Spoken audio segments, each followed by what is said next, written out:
Hi, if you want to watch exclusive content with hot girls that you won't watch on YouTube, namely where Naruto roasts Kushina and Mikoto and many other hot girls without restrictions, then visit my Boosty channel at the link in the description. Tsunade is young and naive.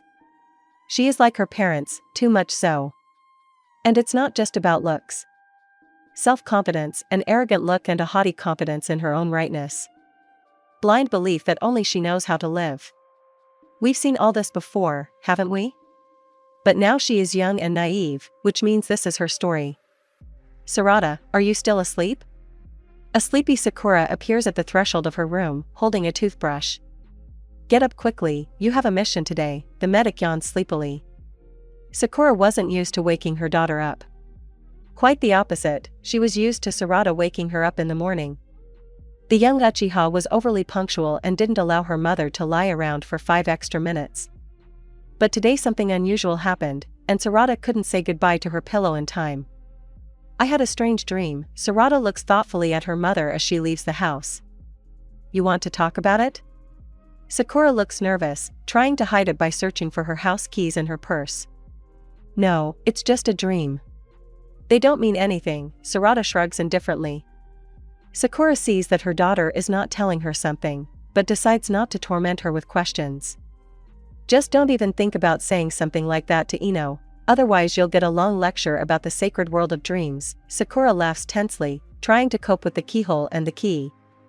Give it here. Seeing her mother's fruitless attempts to close the door, Tsunade sighs heavily and takes the keys. And how could her father leave her alone? She's not capable of anything outside the hospital, the Kunoichi thinks as she walks to the old bridge, the team's meeting place. He's not stupid and he left her with you, a voice in Tsunade's head that she's never heard before says. Tsunade hurries to get to the pillow and plunge into the kingdom of Morpheus as quickly as possible. Previously, she perceived sleep only as a biological need. Now, she is drawn to return to this imaginary world like a magnet. And all because for several days now she has been dreaming that someone is closely watching her, approving of some of her actions and condemning others. And also this voice in her head that does not disappear with the onset of morning. But today she will get to this person, lead him out of the darkness and find out who he is. Tsunade is sure of it. The darkness slowly envelopes her and plunges her into sleep. Soon the darkness around her begins to acquire more distinct contours. And now she is sitting under a spreading tree, in the shade from the scorching sun, hiding from which is so usual for her. Remembering her goal today, she begins to look around, looking for the darkness in which the guest of her dreams usually hid. But today the guest decided to surprise her. Tsunade hears the rustling of grass nearby and snaps her head around. Standing right in front of her is a tall man with shaggy black hair that reaches his lower back. He is dressed in black clothes and red armor, like the pictures in a history book. The sun is shining so that the shadow of his body spreads across Tsunade, surrounding her, but Tsunade is willing to argue that the shadow is too large. For some reason, she instinctively pulls her knees closer to her chest and continues to stare at the stranger, who at this time sits down directly in front of her.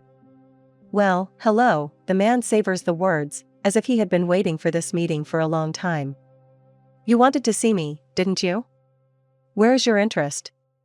All I see is a frightened little girl. His voice is husky, ingratiating, and arrogant. Strangely, it is these notes that attract Tsunade, and she begins to feel much more confident. You wondered who I was. Well, tell me your guesses. You're a smart girl, and I want to hear your thoughts, he continues condescendingly, as if doing me a favor. I would say you are a demon if I believed in them. No, the man shakes his head with a soft smile, I'm just your distant ancestor, his red eyes sparkle expressively. You're not just a dream, are you? The question from Tsunade's mouth almost sounds like a statement. I already said that you are quite smart. That's why I was interested. By the way, don't you think it's bad form to address an ancestor who is a couple of 100 years older than you as you? You're just a dream. So now I'm a dream again? The man starts laughing, which somewhat frightens Tsunade. And here are your contradictions, tearing you apart from the inside. But it's all from Sakura, although your father suffered from this too. How is it for you, the child of two such problematic, he twirled his fingers at his temple, psychologically people. Sarada could say with certainty that she could feel the irrepressible energy emanating from the stranger, feeling with her whole being how the interest in his gaze was changing to excitement. "You're trying to study me, talking about my parents as if you knew them perfectly well. Who are you?" Sarada realizes that further defense against this man will only make things worse for her, and goes on the offensive. "To be honest, I know your mother only superficially, but that was enough for me."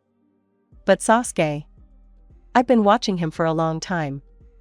And you started fighting belatedly. I've already seen all your weaknesses." Grinning, he flicks Sarada's forehead with 2 fingers. "You didn't answer my question." Sarada returns the conversation, ignoring the last words. "Oh yeah, where are my manners?" The man laughs again. "My name is Uchiha Madara." "The same one?" Sarada couldn't hide her surprise, despite her best efforts to hide her emotions. "What, you didn't recognize them? You need to study history better. You're an excellent student, after all. And you should at least roughly know your most famous ancestors by sight. Moreover, few can compete with me in fame." "Yes, you clearly don't suffer from low self-esteem." Sarada can't help but make a caustic comment. "And yet, why me? Why did you decide to come to me? And why are you doing this? You are the youngest Uchiha, and I lost interest in Sasuke after the war, at least for now. You are like a blank slate. You have a core, you are self-confident, ambitious, you manage to absorb all the best qualities of our clan. You are sure that you know everything, but you cannot understand that you are comparable to a blind kitten, that you are strong only among the same blind and weak kittens. Life has not yet tempered you, has not gifted you with its experience. And from you, anything can be created. This is what I will do." "Your answer suits me perfectly. So you want to become my sensei?" Unexpectedly for the kunoichi, Madara laughed loudly, as if she had blurted out something incredibly stupid. "Sensei? Teacher? No. You know, you even offended me. You will be taught by the youngsters from your circle, who imagine themselves to be strong shinobi. I will be your companion until you bore me or disappoint me." Sarada studied Madara carefully. She had heard enough about the man to want to run from his company as fast as she could. But she was having a directly proportional reaction. The kunoichi was drawn to Madara like a magnet. She could feel the all-consuming darkness that was deeply embedded in his being, and that darkness beckoned to her. "Are you surprised? You understand perfectly well that I am evil, that something in me should repel you, and yet you are still sitting here and looking at me with interest. You are interested in your attraction to darkness. After all, it was not for nothing that you initially called me a demon. It's simple, remember your childhood." Immediately, old memories surfaced in Sarada's mind. As a small child, she was already different from many. All children her age were afraid of the dark. Sarada, on the contrary, was attracted to it. She waited with trepidation for the night to crawl into the closet or under the bed, and if she was very lucky, to slip unnoticed into the attic and explore everything there. She saw no evil or danger in the darkness. She felt as if someone was waiting for her there. Someone she had tried so hard to find. Now everything was falling into place. "The darkness has been beckoning you since your early years, and here I am." Madara rose to his feet and spread his arms to the side, holding Sarada captive in his bloody eyes. "You talk so much, doesn't it bother you?" Sarada tried to change the subject, hiding behind sarcasm again. Truly the daughter of her taciturn father, Madara chuckled, running his fingertips over the young face, causing Sarada to immediately wince. "Don't even compare me to him." The protest sounded harsh, like a threat, but it only amused Madara more. "He abandoned my mother, abandoned me, abandoned the village. He didn't find the strength to protect what was dear to him. He was afraid that he would become weak and vulnerable because of us. So be it. I would prefer not to know him." The young Uchiha did not yet understand how similar she was to the man she was trying to escape. Madara had long ago noticed that life was like a spiral. Each new turn in which is a new generation. People are different, with different eye color, skin, hair, but their characters and actions are identical. They find themselves in similar situations and strive for the same way out. Sarada is still too young to understand this, so for now Madara will not try to convince her otherwise. It is necessary for the kunoichi to come to this truth herself, and he will only push her. It's almost morning, Madara concluded, looking at the sky. When Sarada turned her gaze to the sky, all she saw were clouds bathed in the same bright midday sun. It was a mystery to her how the shinobi had come to such a conclusion. But apparently he understood this world much better than she did. It's time for you to wake up. But know that I will come to you again. We are connected, baby. The voice in your head that you hear is mine. And it will not leave you. Madara's words sounded threatening, but for some reason they had a positive effect on Sarada. Sarada was intrigued, she was curious about how this whole story would turn out. See you later. Sarada rose to her feet, stretching her stiff limbs, and nodded politely in farewell. Without waiting for an answer, she headed away from the tree under which she had sought shelter from the sun, the soft grass pleasantly caressing her legs, and the wind with its gentle touches fluttering her short hair. Sarada, the man called out to her imperiously. It looks like I'm going to have to teach you some manners. The kunoichi turned around, looking at Madara with confusion. You didn't wait for me to say goodbye to you. Thus, showing me disrespect. That's bad manners, little one, Madara chuckled. Don't call me that, Sarada grimaced, she was not pleased with this attitude. She had fought for so long for her right to be considered an adult, forcing those around her to treat her with dignity, and now she was being compared to a small child again. See you soon, baby. Madara narrowed his eyes slyly and stretched his lips into a mysterious grin. Sarada was about to leave when Madara leaned towards her so that their eyes were opposite each other and handed her a red poppy. Sarada was surprised by this action, hesitantly reaching out her hand to receive the gift. It was the first time she had been given flowers. Why? Sarada looked at the man, uncomprehending. A reminder that this isn't just a dream, Madara reminded her of her conflicting views on what was happening. The shadow falling from Madara began to grow rapidly, engulfing everything around it and enveloping Sarada. Slowly, everything around her began to dissolve, plunging into darkness.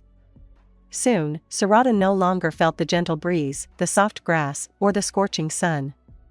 All around her was once again a blackening void. Sarada woke up, her eyes suddenly opening, as if she had fallen out of a dream into reality. And this very reality showed that there was 1 minute left before the alarm would ring. Sighing heavily, Sarada, without moving from the pillow, turned her head to the window to look at the weather. Imagine her surprise when she noticed on the pillow next to her that same scarlet poppy, a symbol of eternal sleep, oblivion, illusion. You didn't think it was just a dream, did you? The now familiar sarcastic voice sounded in her head. Second meeting Sarada is 13. She is still as young and naive as ever, even if she doesn't admit it now.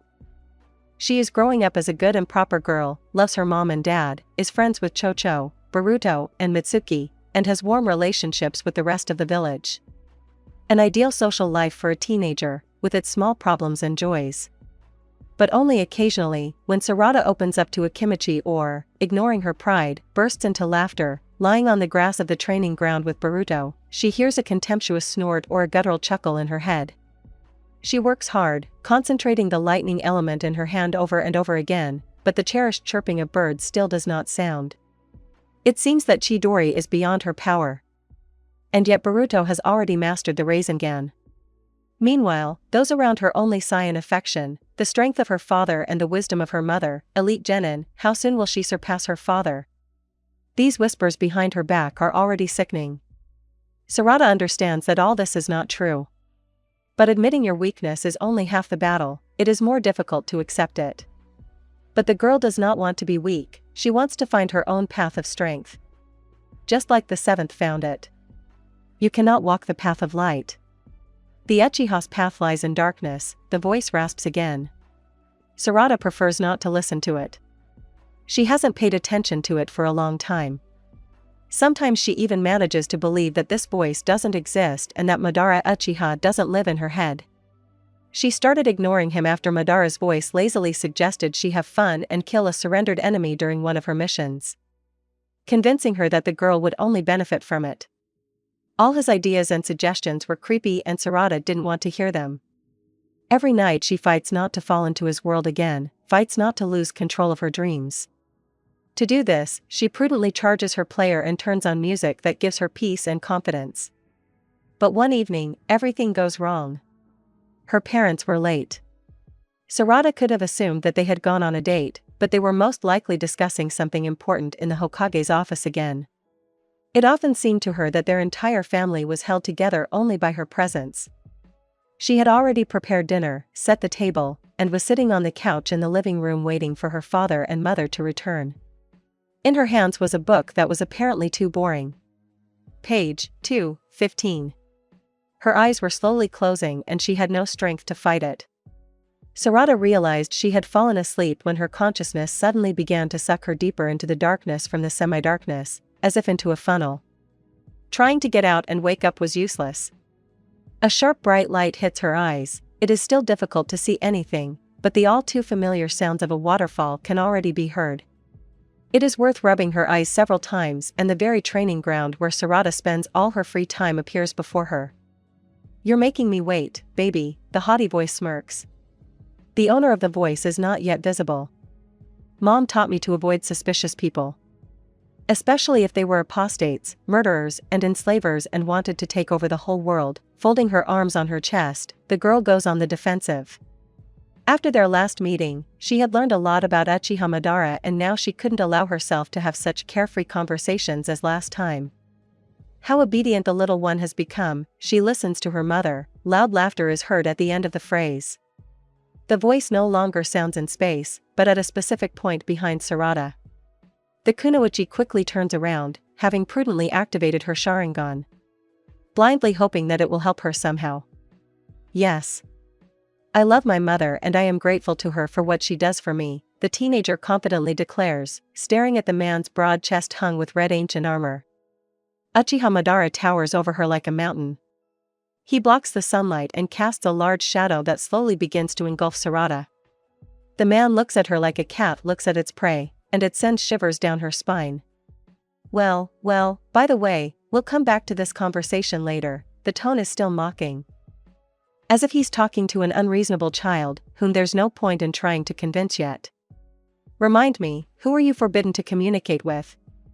"With suspicious individuals. Especially if they were apostates, murderers, and enslavers and wanted to take over the whole world," the girl repeats less confidently, but nevertheless word for word. "Really?"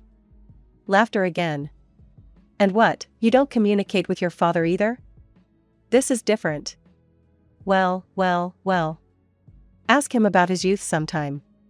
He was very interesting." Smiling Madara recalls the times when he watched Sasuke with interest, feeding their shadows all his most terrible undertakings. Sarada didn't want to continue this conversation, just as she didn't want to stay in this place. She turned her back on the man and walked away. She didn't know how to get out, but she was going to think about it alone. Soft green grass, the sound of a waterfall, bright sun, and clear sky. This place would be beautiful and peaceful if it weren't for him. "Disgusting manners," Madara remarks, appearing before her again. "Let me out of here and get out of my head." This is a two-way connection. Madara spread his hands. He noted with pleasure that at this meeting the girl was no longer afraid of him. A certain tension was felt, which only proved the fact that she now had a clear idea of who was standing in front of her. And even if she rejected him now, the time would come when she would seek him herself, would come for strength herself. She was an Uchiha. And this was inevitable. In the meantime, let the girl indulge herself in dreams of a bright future and enjoy friendship, love, even unicorns. Let her indulge and nurture her soul with these sweetest fairy tales. After all, the brighter, purer and larger her soul is, the stronger and brighter her inevitable fall into darkness will be. The damned scarlet eyes, in which two Tomo were now shimmering, were the best confirmation of all of Madara's expectations. There was not much more to wait. The peculiarities of age and genetics would do their job. And he would only help the events a little to get on track. The track that he needed.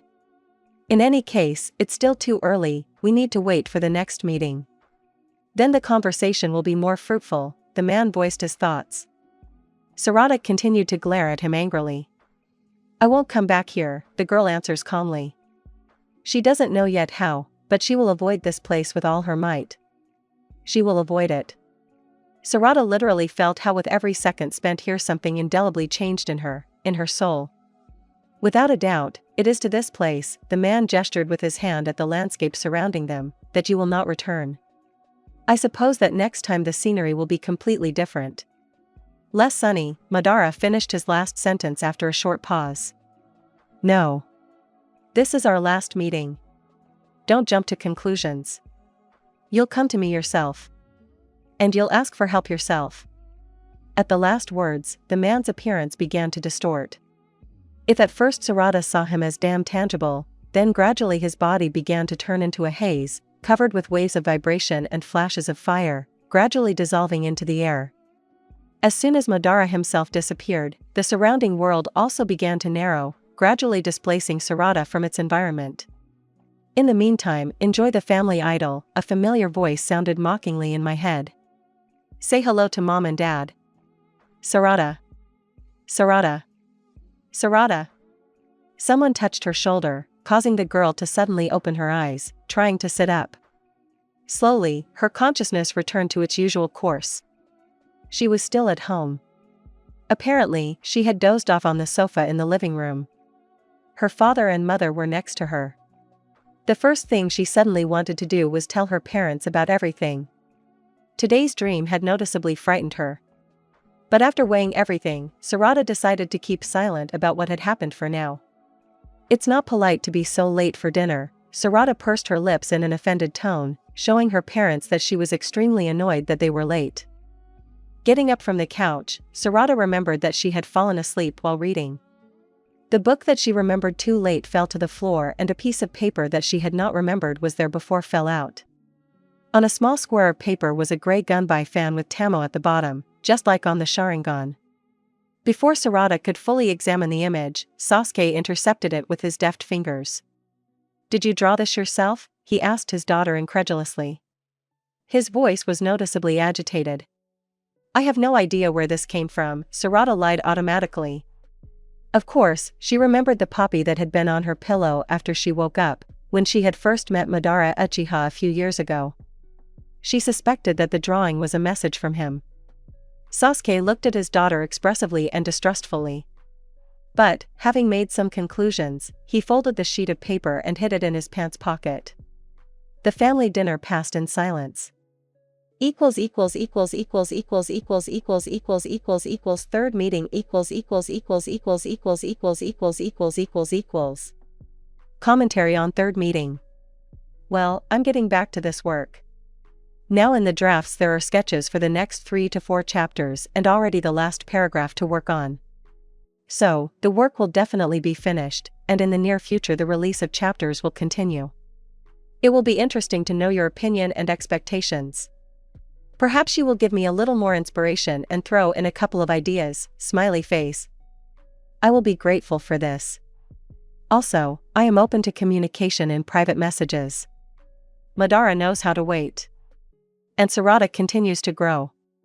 It turns out that it is very interesting to watch how a young, still very young and naive flower blossoms, gaining color and gradually absorbing the entire flurry of contradictions of this world.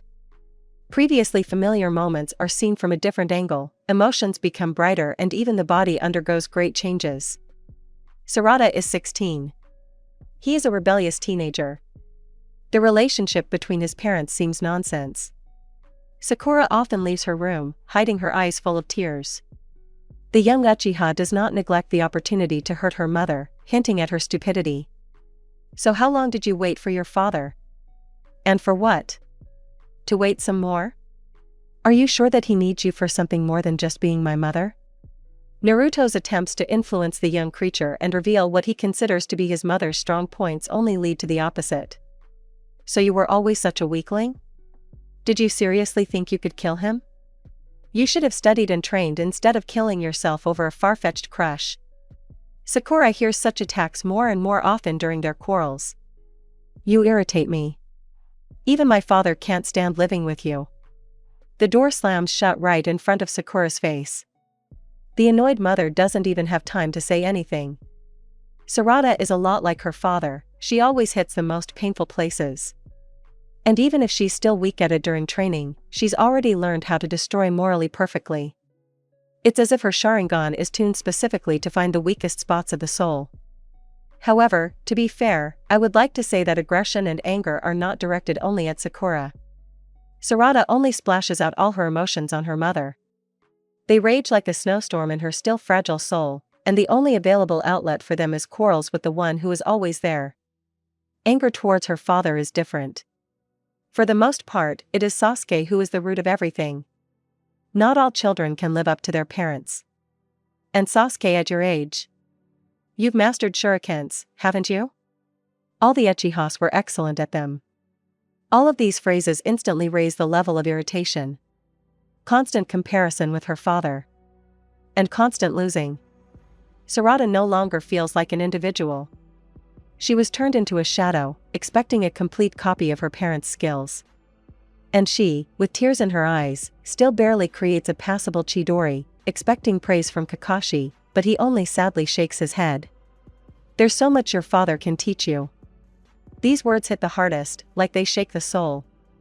Sarada would be happy to train under Sasuke's supervision. But in all this time, he has only spared time for a couple of training sessions. But her father is categorical. Sarada has heard him explain to her mother more than once that he is afraid of his daughter repeating his path, so he does not want to train her. To become truly strong, you have to come to it yourself. Sasuke brushes her off during yet another request for training from Sarada. Their training is short. It's as if Sasuke is testing her skills. He barely holds back his strength, easily dealing with her pathetic attempts and leaving her alone. Practice some more. You're still weak. He spends much more time with Boruto. And sometimes Sarada just wants to sit with him in a cafe or watch a movie in the evening. Do something that normal daughters do with normal fathers. Something that Chocho and Choji, Shikadai and Shikamaru, Inogen and Sai often do. But in her life, her father is only nominally present. But the voice in her head keeps leaving comments that Sarada can't help but agree with. And that's scary. And then there is the seventh. In her fantasies, Sarada, under the loud laughter of her neighbor and thoughts, shyly calls him Naruto. The youngest Uchiha tries to appear more often in the Hokage's residence. Especially in the evenings, when the cool air touches the windowsill of the always open window, giving hope for rest. Sarada often comes to help with the paperwork and understands it almost better than Naruto himself. It depends on the specifics or the company, but she genuinely enjoys working with paperwork. She also enjoys having conversations while doing this. Sometimes Shikamaru joins them, and then the conversation turns to politics. When Kakashi comes in, the conversations are more serious. Tsunade's arrival promises obligatory laughter. If Sakura comes in, Sarada tries to leave the room as quickly as possible. And only when they are alone with the seventh, everything seems so calm and inviting, truly comfortable. Did you imagine Konoha like this in your childhood dreams? Sarada often asks questions like these. Naruto always chuckles, noting the fact that the girl would make an excellent journalist. They talk about personal matters too. These kinds of conversations arise between them too often. But Uzumaki doesn't seem to notice. And Sarada continues to admire his ideas and his way of life. Showing more and more interest in him. Interest as in a man. And even if she hears someone cursing with disgust in the subconscious, it only amuses her. Her peers seem too superficial and narrow-minded to her. Once, sitting in a cafeteria with the guys, she tried to start a conversation about the cause of conflicts in different parts of the country in their time. But in response she received only a short laugh. After which the boys began to discuss the new online game, and Chocho continued to press her with a stream of information about her love for the main character from another vomit romantic series. Thick twilight swirled over Konoha, gradually turning the busy life of the village into a sedate and measured one. In the Hokage's office, Sarada settled down at the table with papers, while Naruto, having politely given his place to the part-time assistant, settled down on the sofa, stretching out his legs and tiredly closing his eyes. Hokage-san, father always says that I should gain strength myself. But why? As far as I know, you both had great teachers. Checking another stack of endless reports, Sarada touches on a topic that is exciting but, in her opinion, taboo. That's why Sasuke tells you that. You see, he chose the strongest shinobi as teachers. Sure, he learned a lot from them. But at what cost? None of his teachers were good people. What about Kakashi-san? The girl smiles slyly. And in this case, Sasuke didn't choose the teacher himself. And not even Kakashi-sensei. Old Man Third decided everything for all of us. Sarada feels like Naruto is the only person who can listen to her and understand her. Give answers to such exciting questions. He seems smart, kind, strong-willed. To some extent, he even turns into an ideal. Hokage-san, I've often heard about a certain dark side of the Uchiha clan. Something that corrupted and destroyed almost everyone. Father faced it too. And if even he couldn't resist the darkness in himself, then what about me? What if I can't cope either? The question is not asked without reason. Sarada is not a stupid girl and understands that if she has already encountered Madara in strange dreams twice, a third time is only a matter of time. Maybe we shouldn't fight? Each of us has a dark side. It's just that some have it more strongly. Sometimes you just need to be able to accept yourself. The way you are. Over the years, she has skillfully tried to avoid dreams by any means necessary. But now she no longer runs from them. Sometimes, coming to terms with her demons seems the most natural thing to do, and Seven has advised her to do so. And on the night when she first unbolts the door to her dreams, she sees a strange image. Warm, white palms gently lay on her shoulders, and blue eyes look with endless tenderness. Her heart begins to beat faster when Naruto's lips approach her ear. He whispers something, but because of the excitement, she only hears the roar in her ears from the heart driving blood through her body at a frantic speed. The awakening comes too abruptly. She can't fall back asleep. That night, for the first time, she thinks of Seven as a girl thinks of a man. Another mission for Team 7. It becomes clear too late that things are going badly. They have to flee. It is at moments like these that the realization comes as to why young genins are so zealously taught to run, hide, and dodge. The boys reach an endless field when they manage to temporarily break away from pursuit. Surely, they will soon be caught, it is only a matter of time. Everything around is covered with a carpet of flowers. The gray twilight is cut by the redness of poppies. Poppies with blood flowing down them. Boruto. Mitsuki. Sarada. There is no strength to continue the journey, or to fight. And shifting the blame for the team's losses onto themselves is so typical of the Uchiha. A pale hand, covered in bruises and covered in its own blood, hits the ground with force. Thin fingers with broken nails furiously plunge into the loose soil, tearing off a scarlet flower along the way. Despair overwhelms like a wave. I could have saved us. If only Father had taught me the summoning technique. If only he had taught me, and not that idiot Boruto who is unconscious, she thinks.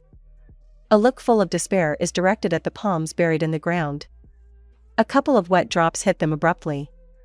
Soon the dripping drops begin to be felt on the face, and the short black strands near the face become heavy with moisture. What is this? Rain? Blood? It's already too dark. The girl falls into oblivion, and in her head she hears a welcoming sound. Well, hello. Help, the pale lips whisper with the last of their strength. The ringing in the ears gradually gives way to the growing noise of water. When it becomes almost impossible to listen to it, the strength to open your eyes appears. The thorny grass, like needles, bites into the skin, causing discomfort to the exposed areas of the calves and shoulders. Feeling the strength in her limbs, Sarada tries to take a vertical position. It is still problematic to see the space around her due to the impenetrable darkness, which dissipates too slowly. She can only look around in confusion, hoping that the picture will become clearer. You can't even see me. Well, maybe people are right. Your eyes are too weak. However, you know it yourself. A familiar, insinuating, hoarse voice penetrates the darkness around and settles on the skin, like acid, beginning to corrode it, covering it with goosebumps. Gradually the picture began to become clearer, and a third tomo slowly appeared in the scarlet eyes. The noise came from a large waterfall flowing down a steep cliff. Almost at its foot was a tiny island, on which Sarada was. The shore was visible in the distance. The mocking voice was coming from there. The place was more than familiar to Sarada. This was her favorite place to train. Only it looked completely different. Everything around was shrouded in darkness, the cold wind pierced to the bone. The water, breaking down like a stream of a waterfall, was seething angrily. The once spreading crowns of trees in the distance had flown away and were now creaking with their hooked branches. The picture that appeared gave her goosebumps and made Tsunade involuntarily shrink. What's the reason?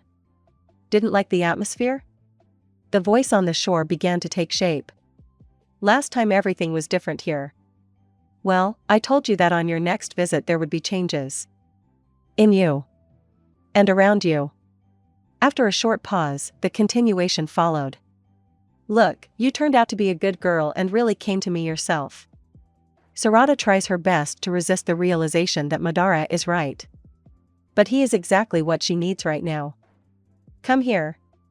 His voice sounds too commanding and Tsunade, as if hypnotized, takes the first step towards him. A narrow foot in a black sandal steps onto the water, the density of which seems unusual. She herself goes to meet him. So why are you here? Just came to see me? Madara mocks, folding her arms across her chest. Help, the chapped lips whisper desperately. What? I didn't hear, the grin again. The man wants to feel power over her, Tsunade understands this very well. Help me, the girl screams almost heart-rendingly, with a hint of nascent anger. Did I understand you correctly? You need my power? What about the righteous path? What about moral teachings from Naruto? At the mention of the seventh, Madara burst into laughter. Girl, you ran so hard from the darkness inside you. Hokage-san advised me to learn to accept it. Tsunade is confused and stands next to Madara. Now she literally feels with every cell of her body that power and that danger that oozes from him. From his smell, from his look, from every movement. Madara is like a predator. An animal that does not hunt by running after prey. He only sets traps and waits patiently. Uchiha Madara inspires animal terror even in his calmness. But for some reason Tsunade only begins to admire him. At least that idiot said something sensible. So am I really not your nightmare anymore? Tell me what I want to hear. Madara really wants to amuse his vanity and finally subjugate the girl, broken by impotence. I'm too weak. And I can't achieve above average results. But I have to. I have to learn. A single tear treacherously runs out of her eye, falling off her pointed chin, as if from a cliff. Well, I'm not arrogant, unlike your father. You need the power of the Uchiha, and I'm the only one who is willing to give it to you. These words tanned the wariness in Tsunade. During one of our recent conversations, Seventh just raised a similar topic. The most dangerous people may offer to give you great power. It will be easy and tempting. But the price will be too high. Doubts tormented her soul, but it was time to take the next step. She needed strength to prove to everyone, and first of all to herself, that she was no weaker than her father. To save herself and her teammates. To not find herself in the humiliating situation of running away again. What should we do? Tsunade asks decisively, adjusting the gloves on her hands and preparing for action. Before this, we always met on your territory. Now look at my world. Madara smiles contentedly as the darkness around him slowly begins to devour him, hiding him from Tsunade's sight. Your eyes are almost ready. As is your inner world. The girl hears a voice echoing around. Doubt and fear begin to arise in her soul. Madara left her, but this time the world did not begin to dissolve after him. On the contrary, everything around seemed to intensify. The roar around grew. As if a tsunami was rushing towards her. As soon as Tsunade thought about it and began to look around in search of a wave, an unexpected stream overwhelmed her. The strange liquid on which she had been standing all this time, and which was now beginning to drown, turned out to be blood. A whole river of thick blood washed her away in an unknown direction. The journey through the history of the Uchiha clan began. When you go through hell, don't stop. Commentary on when you're going through hell. Don't stop. As a leitmotif for this part of the council, I will use the song slot circles on the water. The bloody streams carried Tsunade further and further. The girl was choking, floundering. It was as if the air had been knocked out of her lungs, and she could not reach the surface and take a saving breath. When it seemed to her that the stream that had overwhelmed her was endless and there was no way to get out, the waves retreated, leaving the girl in emptiness. "When you go through hell, don't stop," a familiar, ingratiating voice echoed in my head. Sarada felt nothing. There was no heat or cold. The clothes that should have been wet and disgustingly stuck to her body did not cause such discomfort. Trying to open her eyes did not clarify the situation. There was only darkness around. She had to rub her eyes hard to understand where she was. A quiet river and the chirping of birds in the forest that surrounded the riverbank. The sun was shining softly and welcomingly, but Sarada did not feel its rays. On the bank sat a small boy. He looked to be about 5 years old. The dark-haired child was trying to build a tower of stones of different sizes and shapes. The quiet idyll was broken by the sound of a shuriken cutting through the air. With all its might, the sharpened metal cut into the ground right next to the child, causing him to flinch and jump to his feet, destroying all his work in the process. Armed shinobi emerged from the forest. There was a scuffle between them. The eyes of some were glowing with red sharingan, while others had multicolored marks on their cheeks. "Hide quickly. Run away from here," the black-haired woman barked, not even looking at the child. But the baby seemed not to hear her. He froze, apparently in deep fear of what was happening. "Kid, don't be a moron," the already pretty wounded man barked, cutting his opponent's throat with a kunai before the boy's eyes. Sarada shuddered. Even for her, already an experienced shinobi, such a sight seemed difficult. What to say about the boy? She tried to go over and cover him with herself, to take him aside. But her hands passed through the boy, and her scream was not heard. Apparently, those around her could not see her. It seemed that Madara had brought her here as an outside observer without the right to act. While Sarada was trying to comprehend this fact, something terrible happened. The child continued to watch what was happening in fear. Cold weapons had already flown past him several times, and a flash of fire had even slightly singed his hair, sticking out in different directions. The Uchiha clan clearly had the advantage in this fight. And it seemed the outcome was predetermined. But suddenly a large man loomed over the child, muscular arms raising a blade above his head. What happened next seemed to happen in slow motion. One of the Uchiha women rushed forward, abandoning the showdown with her opponent. But all she managed to do was shield the child with her chest. A sharp gust of wind carried a dark cloud towards the river. Several fallen leaves from a tree floated along the river, driven by ripples. The water was rapidly turning scarlet. The woman's dark hair spread across the water like a wet sheet. Her empty scarlet eyes were directed towards the sky. "Mom," came the child's heartbreaking cry. "MMA." He stuttered and lost himself in sobs. Not understanding what was happening, the boy shook his mother's already dead body in the hope that she would show signs of life. "Madara. You little idiot. Do you even realize what you've done? You killed her." After this brawl, the only survivors were a boy who turned out to be Madara Uchiha and a man from his clan. Little Uchiha hid his face in his hands and burst into tears. "It wasn't me. It's not my fault. I didn't kill my mother." Sarada wanted to stand up for the kid, wipe away his tears. It was hard for her to comprehend that in front of her now stood the very fear of the shinobi for many centuries. A little boy, who lived in the horrors of war from an early age. His mother died before his eyes, trying to protect her. His clan blamed him for his mother's death. How harsh were the times of the past. While Sarada was thinking about these moments, the people on the shore disappeared, as if they had never been there. Only the child remained. "Tell me, is this fair?" The tear-filled black eyes suddenly turned their gaze straight to Sarada. Suddenly she felt a push in her back. As if an invisible force was pushing her forward. Giving in to the impulse, Sarada followed the river downstream.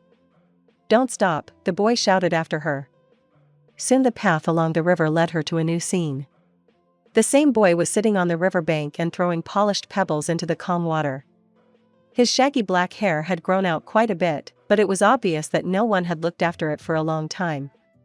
He looked about 8 years old. There was sadness in his eyes, and the expression on his face was such that despite his young age he had already given up hope of life. Sarada guessed that after his mother's death, Madara had withdrawn and taken all the blame on himself. He had been old enough to understand when it all happened, but too young to cope with it alone. Perhaps even his clan had turned against him. At such a young age, when he should be amazed by everything around him, playing with delight and basking in his mother's arms, he had to endure such. Another weighty stone was launched into the water with a precise movement. The circles on the water quickly spread across the surface of the water, disturbing its calm. It's funny. The river was calm. But I threw a stone and with one blow disturbed this calm for a long time. The boy looked thoughtful, and his voice was hoarse from the long silence. However, he was not embarrassed by this. It's the same in life, one sharp movement of a kunai can change everything. The child gave a very profound analogy for his age. The death of his mother was indeed a huge trauma. Who are you? I've seen you before. You were here, on the shore. That day when everything happened, Madara turned his head sharply towards Sarada, making it clear that he was addressing her specifically. I thought you were showing me these memories yourself. The girl was confused. Showing what? The boy didn't quite understand. It's better to remain silent, Sarada decided to herself. In a sudden surge of pity, she leaned over the child and hugged him tightly, holding him close. The boy first clung tightly to her, enjoying the caress he had missed so much, but soon he came to his senses and tried to pull away. But Sarada only hugged him tighter and ran her hands through his tangled hair. After a few minutes, it seemed to her that the child was falling asleep, which meant it was time to move on. Don't stop, it's dangerous here, Madara muttered his reminder to her through his sleep. And I'm not weak. There was no need to feel sorry for me. Sarada walked further down the river with a confident step. This whole story made her think actively about many things that had previously seemed so natural to her. Step by step. And then, in the distance, the black shaggy shock of hair appeared again. This time, it looked neater. Apparently, the boy had learned to take care of it. Madara had grown older, now he was about 10. He was throwing stones again and was alone on the bank. But this time, on the other side of the river, there was another boy. His hair was lighter and shorter, and his gaze was more carefree and cheerful. They were like reflections of each other. The boys chatted carefree, competing in their ability to throw stones.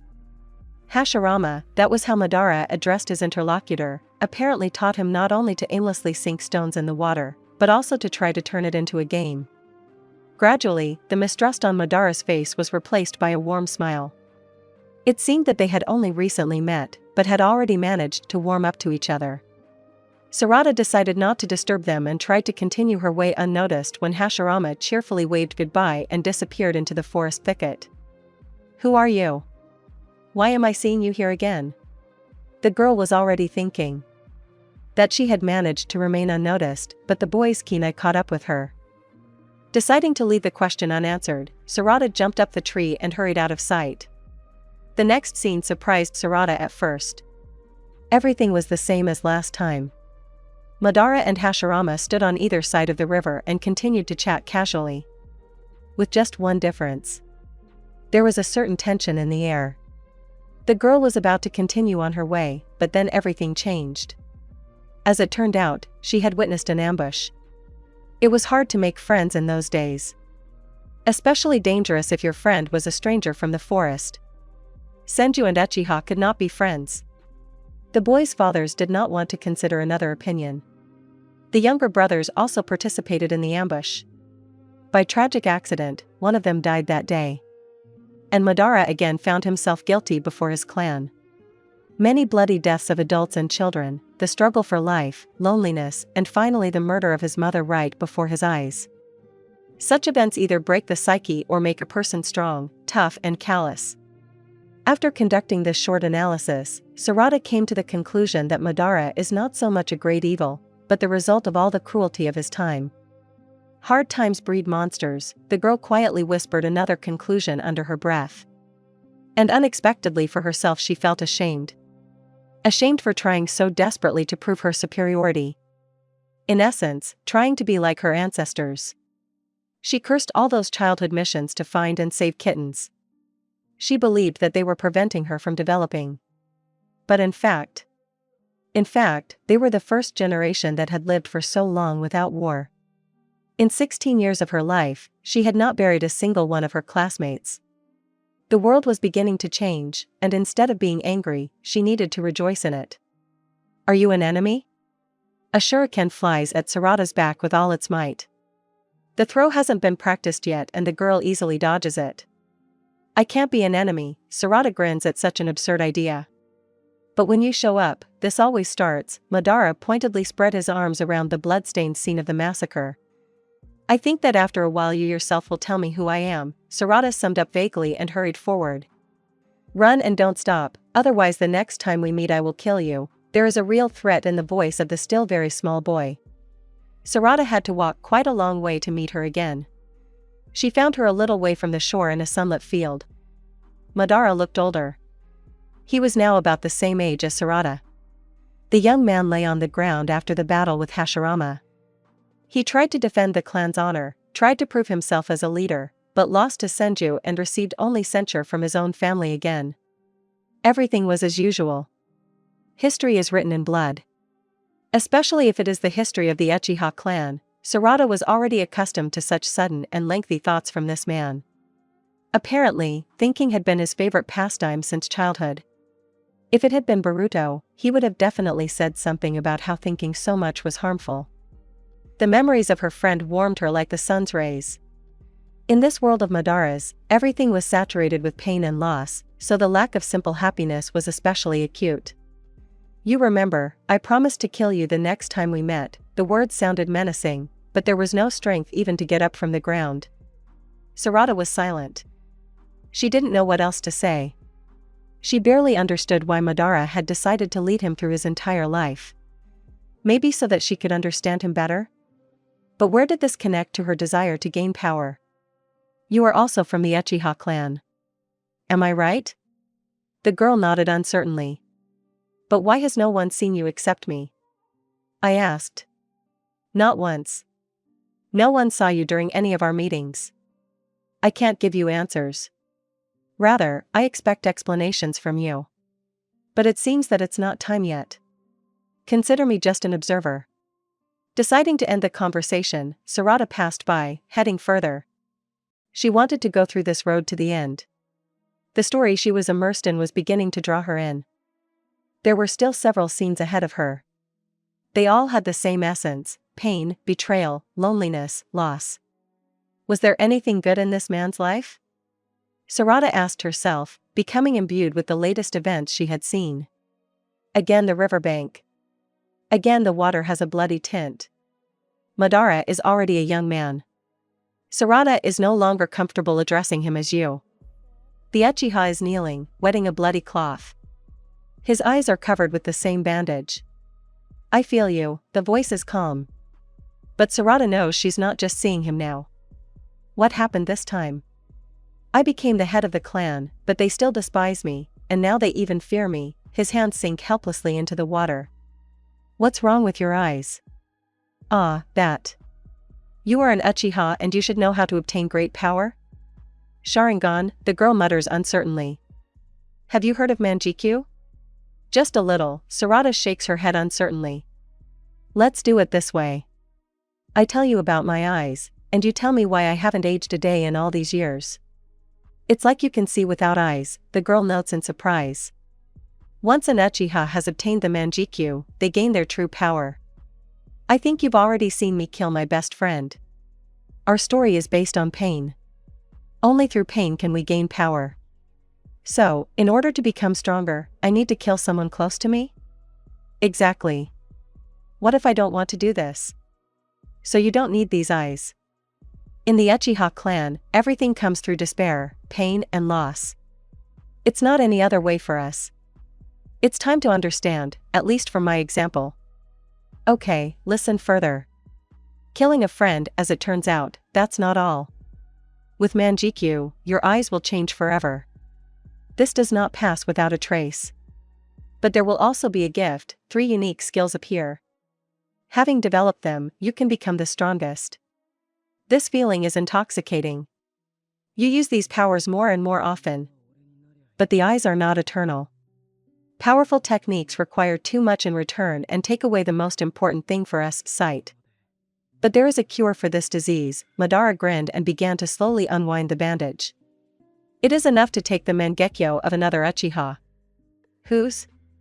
Sarada was horrified. You already realized that it wasn't just by chance that you found me? Today, my youngest and last surviving brother, Izuna, passed away. Madara tried to appear cold, but Sarada had spent a lot of time in his memories and now recognized his moments of deep sorrow. But was it really worth it? Strength is the most important thing. It is worth everything. And what about the clan? Did it accept you? No. They only became more afraid. I'm confused. I don't know what to do or where to go. Uchiha seemed devastated. When you walk through hell, don't look back. Sarada thoughtfully voiced the advice that had been given to her before this journey and was reminded of time and time again along the way. Now it's your turn to answer. Why haven't you changed in all these years? I don't live in your world, I'm just observing. When Sarada left, "See you later," sounded like a statement of fact. And their next meeting took place in an unusual place.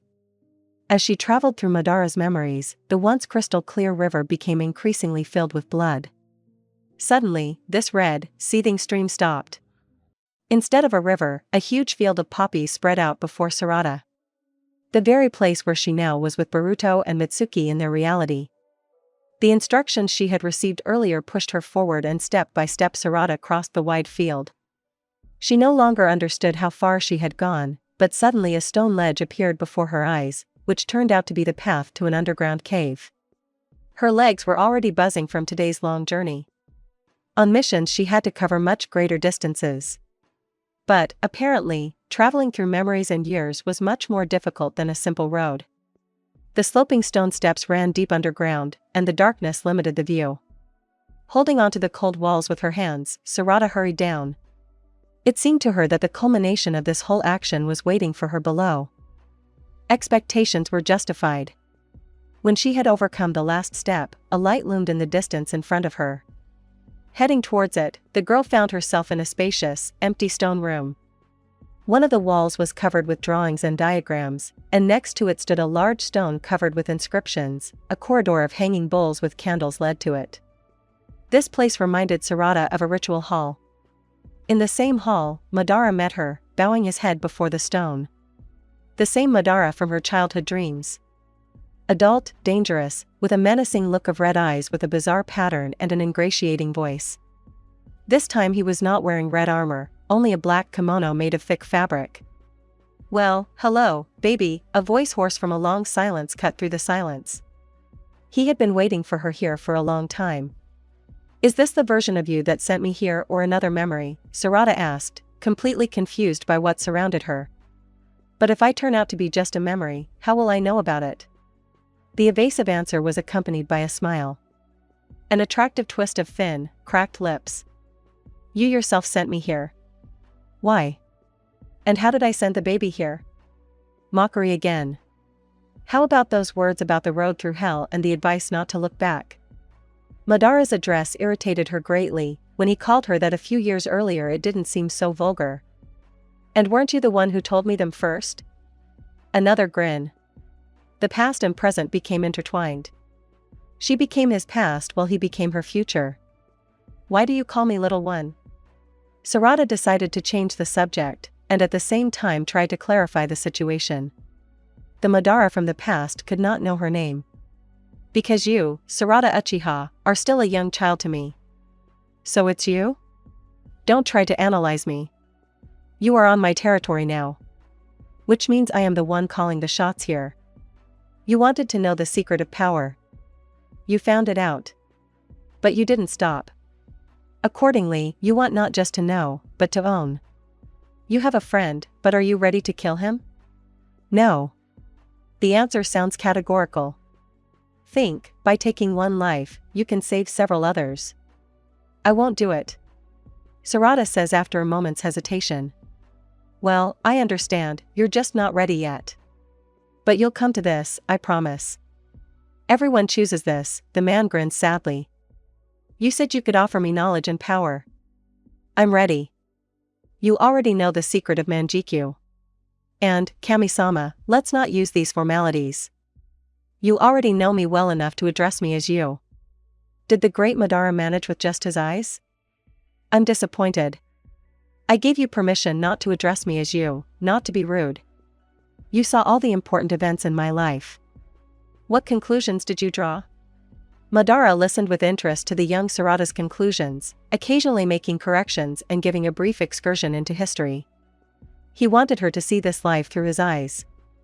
You seek light power, seek answers. You can find all of this here. This is the ancient refuge of our clan. By turning to the ancestors, you can get a lot. The road here is already known to you. I need strength now. I have to save myself. Sarada caught herself on her selfish statement, was frightened by her way of thinking and corrected herself. I have to save my friends. Now you rebel, you think you are smarter than everyone. Many were like that. And the sooner you accept your mediocrity, stupidity, and worthlessness, the more you can achieve. Find this place and you will get what you are looking for. But easy achievements always have serious consequences. Until then, I no longer want to continue talking to you. After these words, everything around began to plunge into darkness as usual. Whether what she saw was real or just a dream, given to her exhausted consciousness by the intermittent sleep of a half-fainting state, Sarada did not know. But what happened gave much food for thought. Her bloody thin legs wobbled as if they were made of unbaked clay, her body leaned from side to side, and her head hung limply. Step by step, Sarada stained the red poppies in her path with scarlet blood. She had almost no strength left to walk, and now her mind was in a sharp struggle between the decision to kneel and crawl and simply fall and bury herself alive in this bloody place. And where was the guarantee that she would actually be able to find the entrance to this cave? And even if she could, would she find the necessary strength there? A scarlet dawn was spreading over the poppy field, devouring the red of the flowers. A girl was emerging from the darkness of the cave. Her head was raised proudly, her dark hair was tousled by the gusty wind. The fingers of her strong hands were tightly clenched into fists, and there was not a single bruise on her body. A gray gunbai with a tomo repeating the pattern of a red eye was fastened to her back. Commentary on when you're going through hell, don't stop. We share impressions and expectations. Very interesting. Fourth meeting. Date in a dream . The world of dreams turns reality inside out. Draws us bizarre images. Since ancient times, people have been trying to unravel the secrets of dreams, but the truth constantly eludes, just like some images from dreams. Why are we so drawn to the world of dreams? It is uncontrollable, absurd, magical, and depicts what cannot be. But if you immerse yourself in it for long enough, it can captivate you. It's just a dream. Sarada walks down the street and sees a mother comforting a sleepy baby at one of the windows. This can't be real. Just forget it. Next time you fall asleep, it won't happen again. If only that were the case, Sarada sighs to herself. What do I hear? Are you really tired of my company? Or does it scare you? The familiar notes of mockery immediately echo in her head. Uchiha Madara never sleeps in her mind. Every night he comes to her. With his heavy, booming steps he cuts through the darkness and takes over all the space, drowning her in thick blood, memories, and pain. According to him, it fills her consciousness with all the pain of the clan. That which no Uchiha should forget. After waking up, sticky sweat covers her eyes and covers her pale skin with a thin mesh. A hot shower is like an attempt to warm up and wash off all the dirt she is soaked in every night. Unsuccessful. She said yes to him. She asked for strength. She looked at his world. And now this world was grinding her down. The red dress was replaced by a short black wraparound kimono made of coarse fabric. The grown-out bangs no longer fell over the eyes, completely revealing the face. And the eyes, shaped like the wide green eyes of the mother, which always shone with kindness and humility, exuded coldness and hatred. Sakura recognized that look. Sasuke had looked at her like that long ago, when the darkness was consuming him. It was scary. But she didn't know what to do. Sasuke. Something is happening to our daughter. She's become distant. And she looks at us like you did. But she had no reason to do that. Only you can understand her. Only you can change it. Sakura's hand trembled as she wrote these lines on a small postal scroll. Sasuke's hawk had not flown to Konoha for a long time. She herself had tried to summon him more than once. There was no result. It all started after Team 7 returned from that ill-fated mission. The boys were barely alive, and Tsunade didn't have a scratch on her. Sakura then noticed Sasuke staring at the gunbai intently, and then left the village. Sakura was so happy about her daughter's return from a difficult mission, surrounded her with warmth and care, but in response she received only anger and rudeness. She could not understand how she deserved this. Tsunade was changing. Every day. With each awakening, a new piece of darkness settled in her soul. And when, upon seeing Boruto, Madara whispered to her out of habit, "Let's kill him," she was already beginning to think. Every day she listened to stories about her clan. And these stories were much more like the truth than what was written in the textbooks. Even after the war, after the whole truth was revealed, their history was not rewritten. Hatred and mistrust of the Uchiha was convenient. It was much easier than admitting that the legacy of hands up to the elbows and blood remained behind the shoulders of many families. Everything was distorted. And the village, which was conceived for the sake of peace, turned out to have been built at the cost of many deaths. Tsunade felt disgusted walking these streets, looking at these people's faces. Now she noticed fearful and dissatisfied looks on her. "Of course, Tsunade-chan, it's not your fault what your father did," the older women groaned. "Is it true that all Uchihas are crazy?" the hooligans tactlessly teased. "The only truth is that my clan was slaughtered like cattle for your peace of mind," Tsunade snapped. She will show them what the Uchiha name is worth. But to do that, her eyes must become stronger. Even Sakura was wary of her. She had once tried to start a conversation with her, but all she got in return was a piercing, angry look. Everything inside her had trembled. And she had accepted the fact that her daughter was avoiding her. The world of dreams takes her away for longer and longer periods of time. Sakura worries that her daughter is spending more and more time sleeping every day. She sleeps and can't get enough sleep. "Naruto, it really hurts me how Tsunade treats me. I tried so hard for her. I tried to give her everything that many were deprived of in our time. These Uchihas are killing me. Please, talk to her. She used to listen to you." Sakura was shedding tears in Naruto's office. That was before, the Hokage sighed heavily. Once upon a time, the youngest Uchiha often came to the residence to help with paperwork and to talk. About a mission, a book, a movie, the news, or just about whatever was bothering her thoughts. Lately, she almost never came. Naruto had to invite her to talk himself. "Tsunade, you're barely visible, is something wrong?" Naruto softly begins the promised conversation, carefully offering the girl tea. He had known this girl since birth. It was strange to watch how the years had made her a beautiful girl. Only this beauty was equally alluring and dangerous. "I was busy," the answer is cold. It's hard to have a conversation with someone who doesn't want it. But Naruto has plenty of experience in dealing with such people. It's not for nothing that he managed to make a friend in Sasuke. "And what about your words about the need to be able to accept the darkness in yourself?" Tsunade manages to bring out emotions, and after a while she says this phrase, more like a claim. "Here it is, my darkness. I accepted it." "Yes, but this darkness swallowed you." Naruto shakes his shoulders in disappointment. "Here is your ideal? Promoting ideas of friendship and peace. But has anything changed during his reign? Or has Konoha's war machine stopped moving? Will you again say that your beloved Hokage is not like that? Oh yes, he is our first love." Madara's voice in his head is filled with mockery. "No more." Tsunade increasingly speaks to her inner voice, forgetting about those around her. And now she leaves the Hokage residence, cutting off the conversation. "Looks like we lost her, Sakura." Naruto stands by the window and sadly watches as the chiseled figure disappears into the night. 2 more years flew by. She walked along the streets of the village like a black shadow. The people around her increasingly resembled strangers. And hatred appeared even towards the once closest person, her mother. She is empty.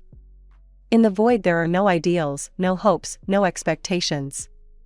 The cursed eyes of the Uchiha made her disillusioned with all the tenets of the village. The idols fall from the mountain with a roar. Naruto was seen by young Tsunade as the epitome of honor, determination, kindness, and many other positive traits. Now he is seen as a paragon of stupidity. In the evening, the girl carefully combs her long hair and ties the crimson belt of her black wrap dress tighter. Refined, cold, deadly. She looks like the bride of death when she meekly lies down on her made bed. Pale hands and fingerless gloves are folded under her chest. She has a date today. In a dream. This time she initiates the meeting herself. Not out of despair, but of her own free will. The old man is flattered by such attention. A voice comes from the darkness. It's strange, in previous meetings the surrounding space would appear first. And then the Uchiha himself would materialize. Why can't I see anything? The voice demanded. Local beauty, where your dreams take you, is just a reflection of your inner world. So answer your own question. But what about the river? The girl remembered their last meeting. That time I showed you my side. You could say I invited you to visit. Slowly, from the pitch darkness, whitish outlines of skin begin to appear and eyes glow red. The little one came again to ask for strength? But I have already given all that I could. The secret of the Manjikyu was revealed to you during our last meeting. Now it's up to you. I'm not a baby anymore. And I didn't come for power, the voice sounds confident. And what do you need then? Madara scoffs. I need a meaning. Where to go and why? You showed me that all my ideals were false. But what now? How can I become Hokage without a specific goal? Uchihas don't become Hokage. We only die at their hands. Madara's voice, already vague, began to dissolve into the darkness again. Now the surrounding darkness seemed to have acquired density.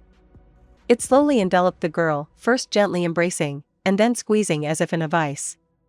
You want meaning? I think I know where you can find it.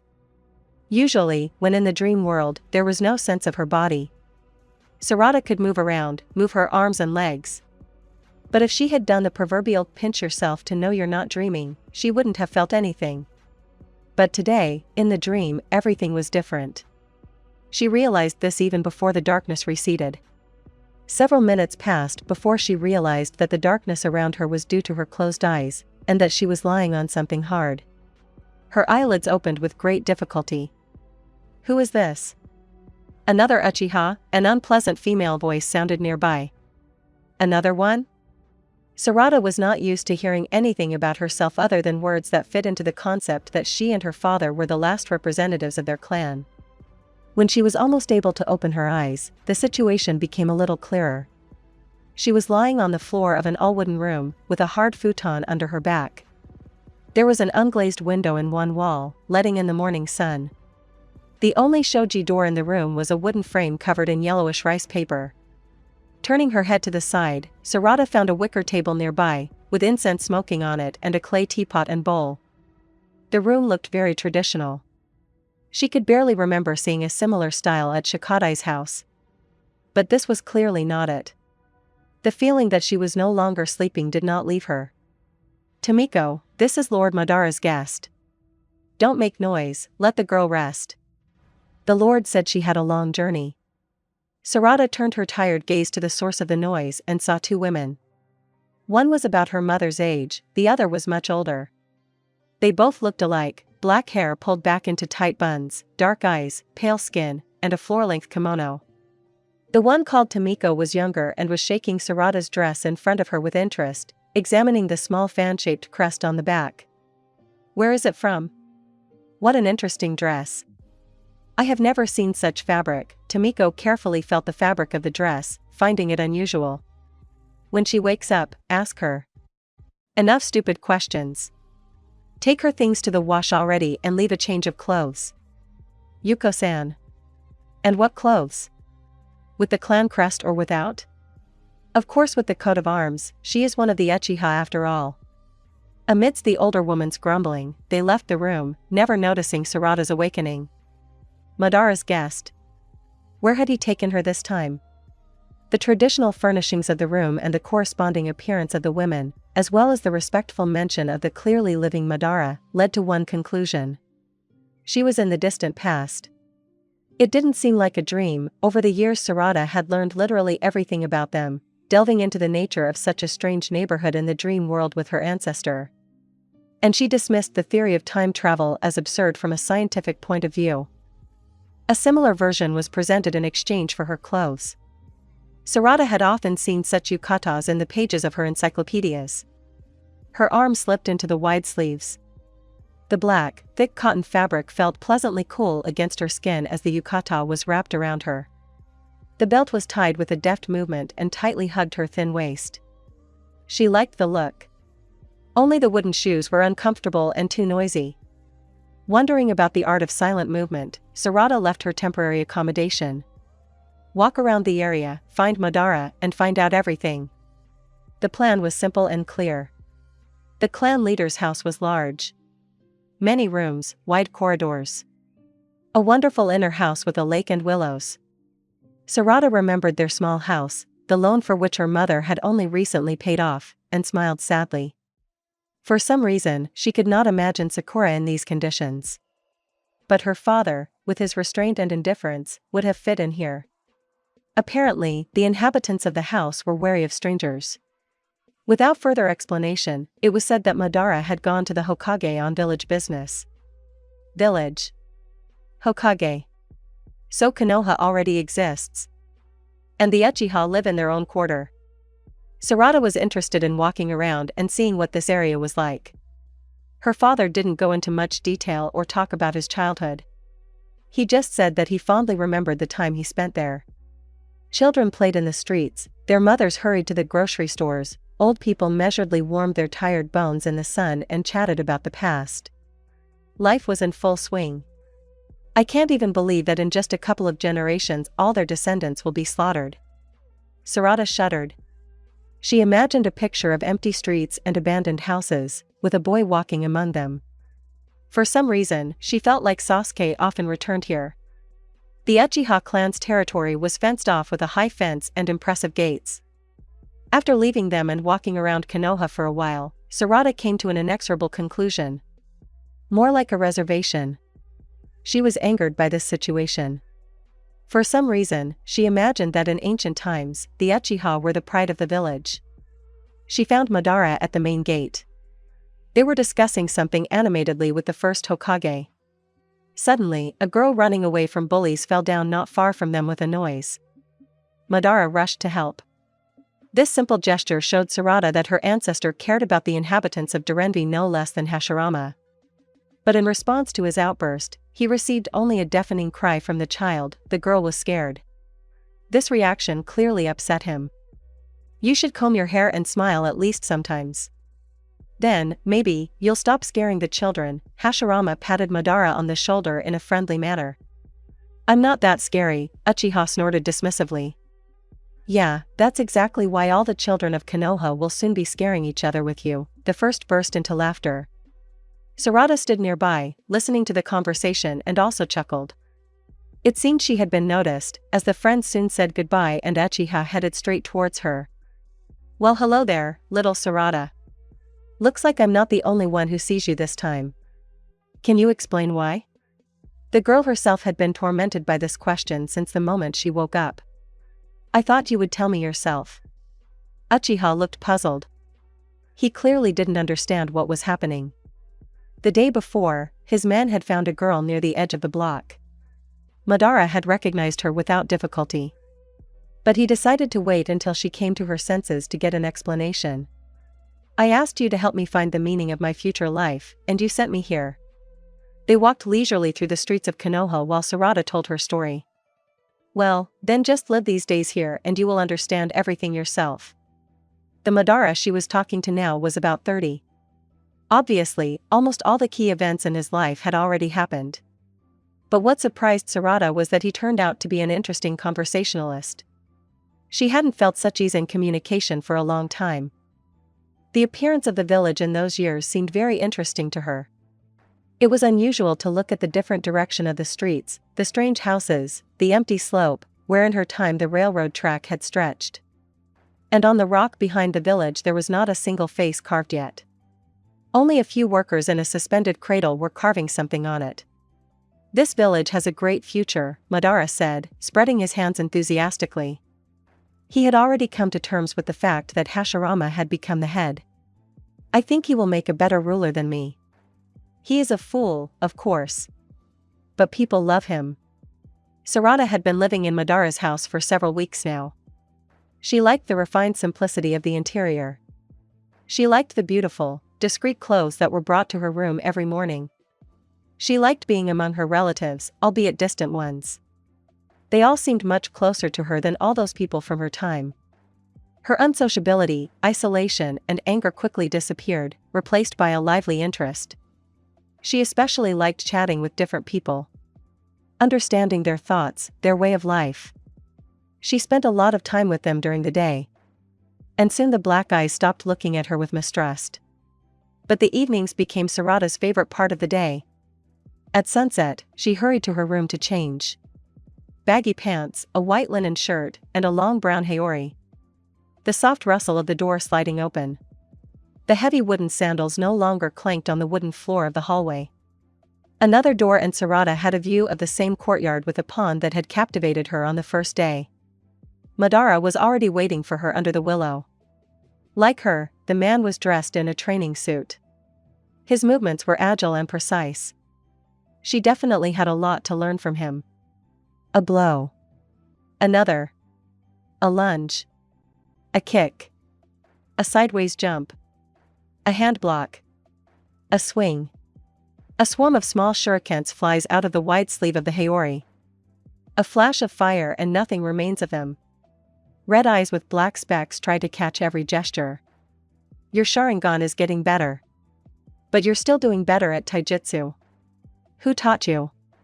They had already finished training and were sitting on the tatami, their legs dangling over the edge of the terrace. In front of them, the surface of the lake rippled in its eternal calm. "My mother is quite good at taijutsu. You're underestimating. You can judge a teacher by a student. Judging by your skills, she has quite a decent command of chakra and body." Sarada shuddered at these words. She was used to thinking of Sakura as a klutz and a weakling. She had no doubts about her medical techniques, but about everything else. So Madara Uchiha's own praise of her mother's abilities sounded surprising. "She taught you how to use the Sharingan, didn't she?" "No. She's not from the Uchiha clan.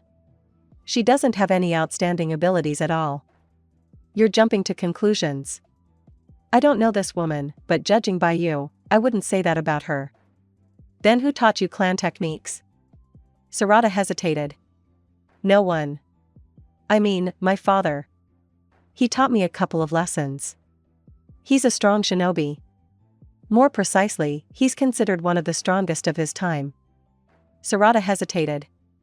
Only now did she realize that she had learned all the Sharingan techniques from old scrolls in the library or occasionally asked Kakashi for advice. She had managed to persuade her father to train her 6 times at most. He would briefly explain the theory, ask her to repeat it, acknowledge the failure and leave. Such training did not give her much knowledge. Rather, it was frustrating. At one time, she had written it off as Sasuke being a lousy teacher because of his unsociability. But once, she had secretly spied on him training with Boruto. Everything was different. She wanted to justify her father to Madara. For some reason, she didn't want him to think badly of Sasuke. Although, Sarada herself had long since stopped caring about him. "But he's always busy," the girl finished her thought, sadly lowering her head. "Don't expect to be taught everything. Talent can only be discovered independently. Did someone lead your father to his greatness or did he achieve it with his mind?"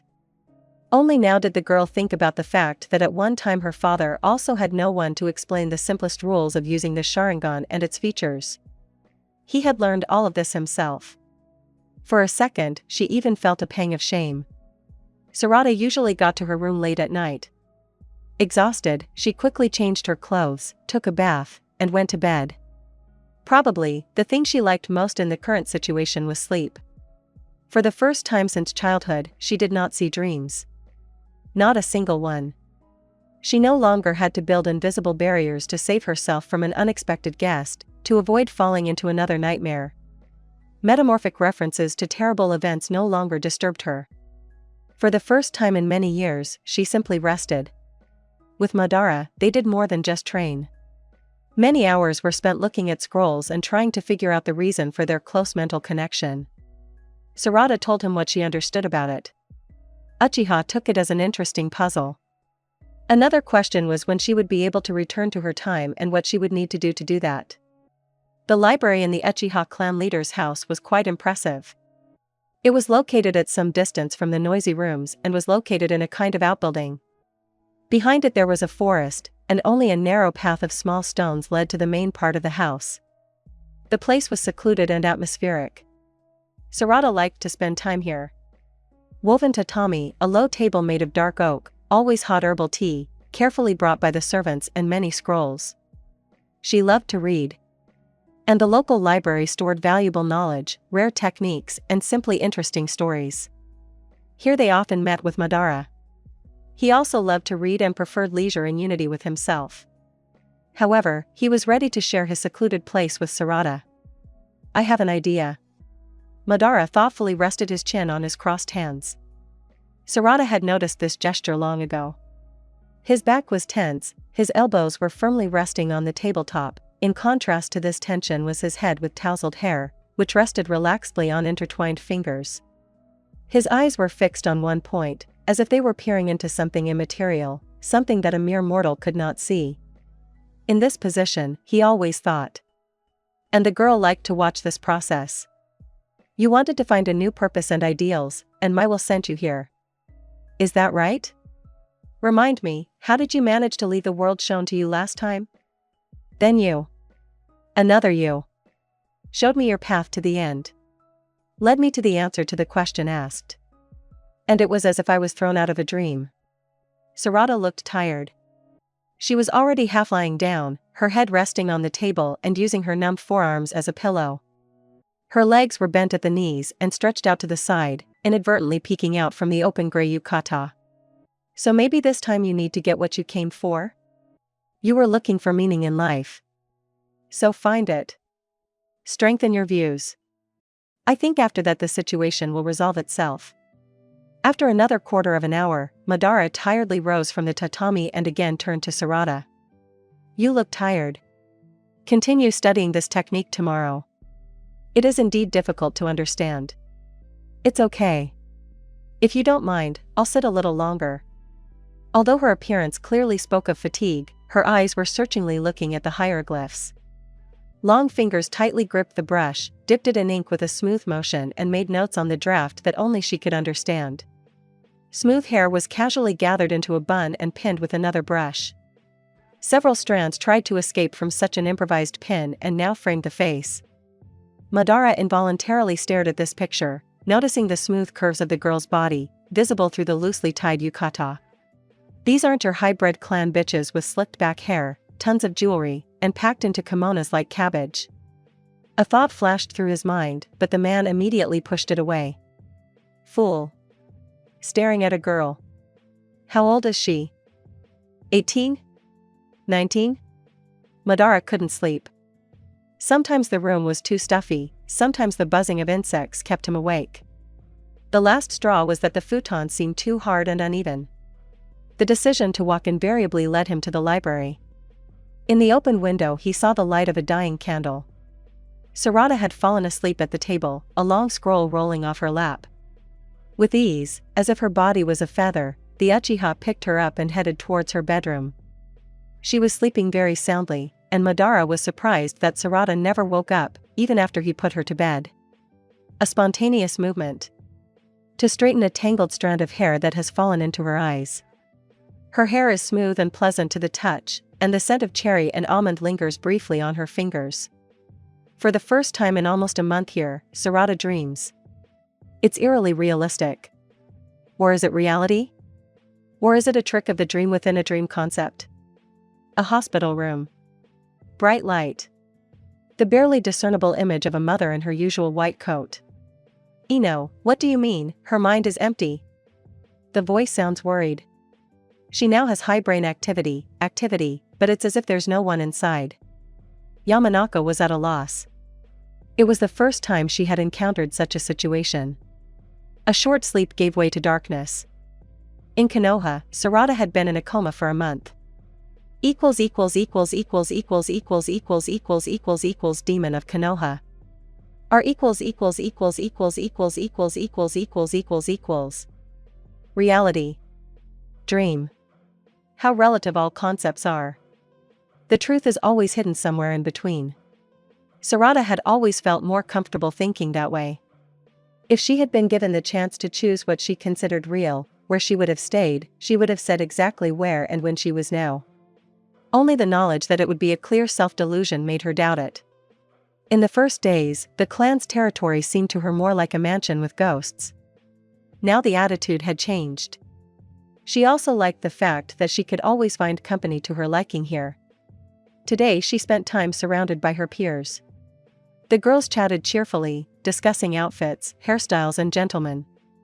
It would seem a strange company for Sarada, but sometimes it was vital for her to replace intense mental activity with complete calm in her brain. The company of girls who were not burdened with intellect, by Sarada's standards, was ideal for this. In her school years, she had become close to Cho-Cho for this very reason, and now she had found the company of 3 girls. Haruko, Minami, and Kimi had been friends since childhood. Their young age allowed them to enjoy all the delights of girlish beauty. They were far from shinobi masters, but they presented themselves as enviable brides, which they openly took advantage of. Accepting courtship and gifts, flirting on walks with handsome men, enjoying every day and not thinking about the future, with a good marriage and a bright, romantic life as their ultimate dream. Sarada seemed strange to them, and they could hardly understand her. But the girls willingly invited her to go for a walk to the village for a visit from the most famous seamstress in all of Konoha. Sarada-san, who allocates funds for your needs? Kimi asked tactfully. Her parents were struggling to make ends meet. When choosing a groom, she first of all paid attention to wealth. Sarada seemed to not quite understand the question, so Minami immediately joined the conversation. Kimi, in polite society it is not accepted to talk about politics, religion, and money. How many times do I have to remind you about manners? The Minami family was considered one of the richest in the village. But behind the expensive silks on the girl's kimono there were also excellent manners, which she had diligently absorbed from her best teachers and her mother, who was known as the most refined of the Uchiha women. Since Sarada-san is staying at Mr. Madara's house, I suppose he is acting as her sponsor in Konoha, Haruko suggested carelessly. The girl gave the impression of a carefree, flirtatious person who enjoyed flirting, coquetry and the adoration of her fans. Oh, I wish I could get to know him better, she added playfully. Sponsor. Provides funds. Sarada was shocked by such words addressed to her. The visit to the seamstress was quite entertaining. After some persuasion, the girls got Sarada to try on a number of dresses and then buy one. A red kimono made of heavy, flowing silk. Black embroidery of birds spread along the hem in a thin line. A wide, tightly pulled obi emphasized the waist. The arms were lost in wide, long sleeves that fell below the wrists. The collar was stitched with a black border. A light cape was attached on top, creating the effect of a multi-layered image. Each detail of this dress could be examined for a very long time. Mother says that a kimono should be bright. The more details, the longer it will keep a man's gaze on you, Kimi shared her dubious wisdom, as if reading Sarada's thoughts.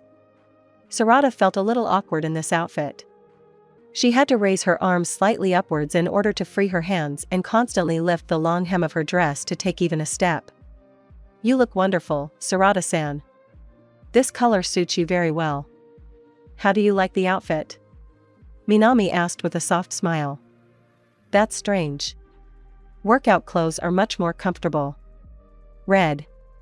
Her mother always said it suited her very well. For many years, Sarada herself thought she liked it. But then she decided that this was an imposed opinion. It's funny, Haruko burst into laughter, this kimono isn't for comfort, it's for beauty. And who should I show off in front of? How? You must have a lover or at least admirers. Sarada shrugged thoughtfully. Was there anyone in love with her? Unlikely. What? You really haven't even had dates? The girls were surprised when the conversation turned to matters of the heart on the way home. These conversations brought back unpleasant memories of her childhood crush, which had been foolishly confused with love. She was 16. One evening at the residence, she had foolishly almost confessed her feelings to Seven.